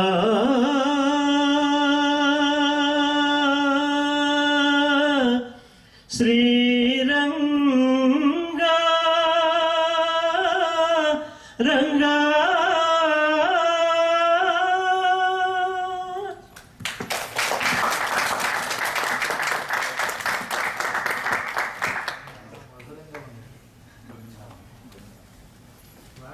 కొంచెం పాడిందే వాళ్ళ ప్రసాదం పాయసం చేసి పెట్టి ఇందాకనే చెప్పానే పాయసం అని ఆ మధుర పాయసం ఆవిడ చేసింది గోవిందనామాలు ఒక చిన్నగా కొంచెం వర్కల్గా గోవిందనామాలు గోవిందనామా అంటే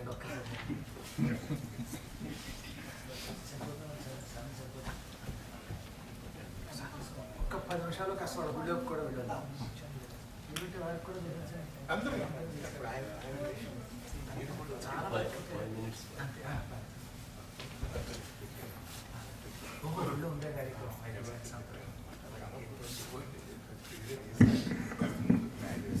గోవింద నమస్కారం చెప్పాను పదే పదే గోవింద అంటే ఎంత గొప్ప నామో నిన్న చెప్పాను ఇప్పుడు కూడా చెప్పాను ఆ గోవింద అనిపించే నామాలు అసలు ఒకప్పుడు ఆయన కంట నుంచే మనందరికీ బయటకు వచ్చింది ఇప్పుడు బాగా సుప్రసిద్ధి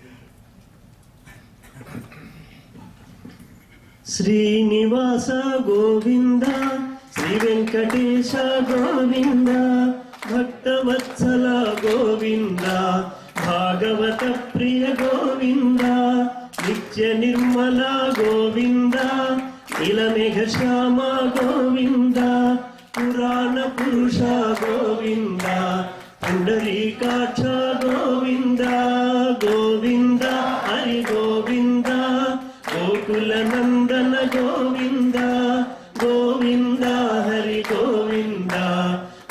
గోకుల నందన గోవింద నందనందన గోవింద నవనీత చోర గోవింద పశుపాలక శ్రీ గోవింద పాప విమోచన గోవింద పురాణ పురుష గోవింద పుండరీకాక్ష గోవింద గోవింద హరి గోవింద గోకుల నందన గోవింద దుష్ట సంహార గోవింద దురిత నివారణ గోవింద శిష్ట పాలక గోవింద కష్ట నివారణ గోవింద గోవింద హరి గోవింద గోకుల నందన గోవింద గోవింద హరి గోవింద గోకుల నందన గోవింద సాలగ్రామధర గోవింద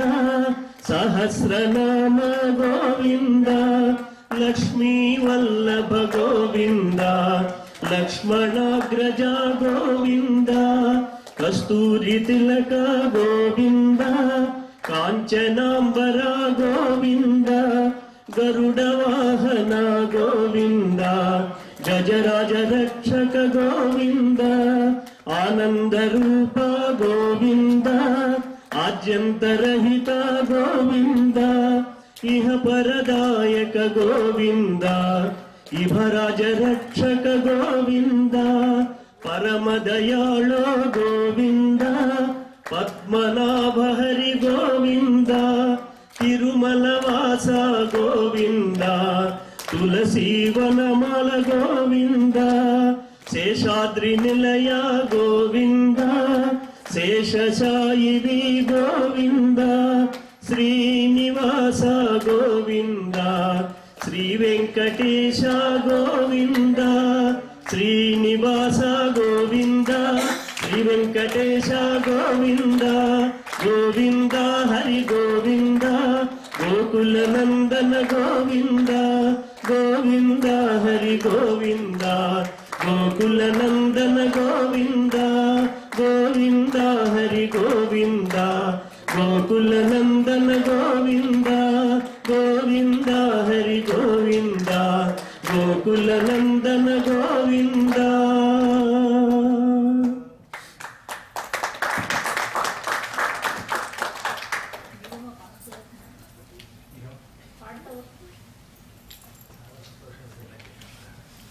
మరి రెడీగా మేము బయలుదేరి వాళ్ళు గుడి మూసేస్తారు.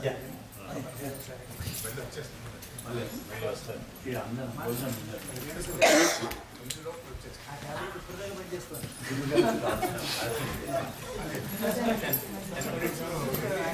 గుడికి వస్తాను, గుడికి వచ్చి అలా గుడికి వెళ్ళిపోతాను. విజయానికి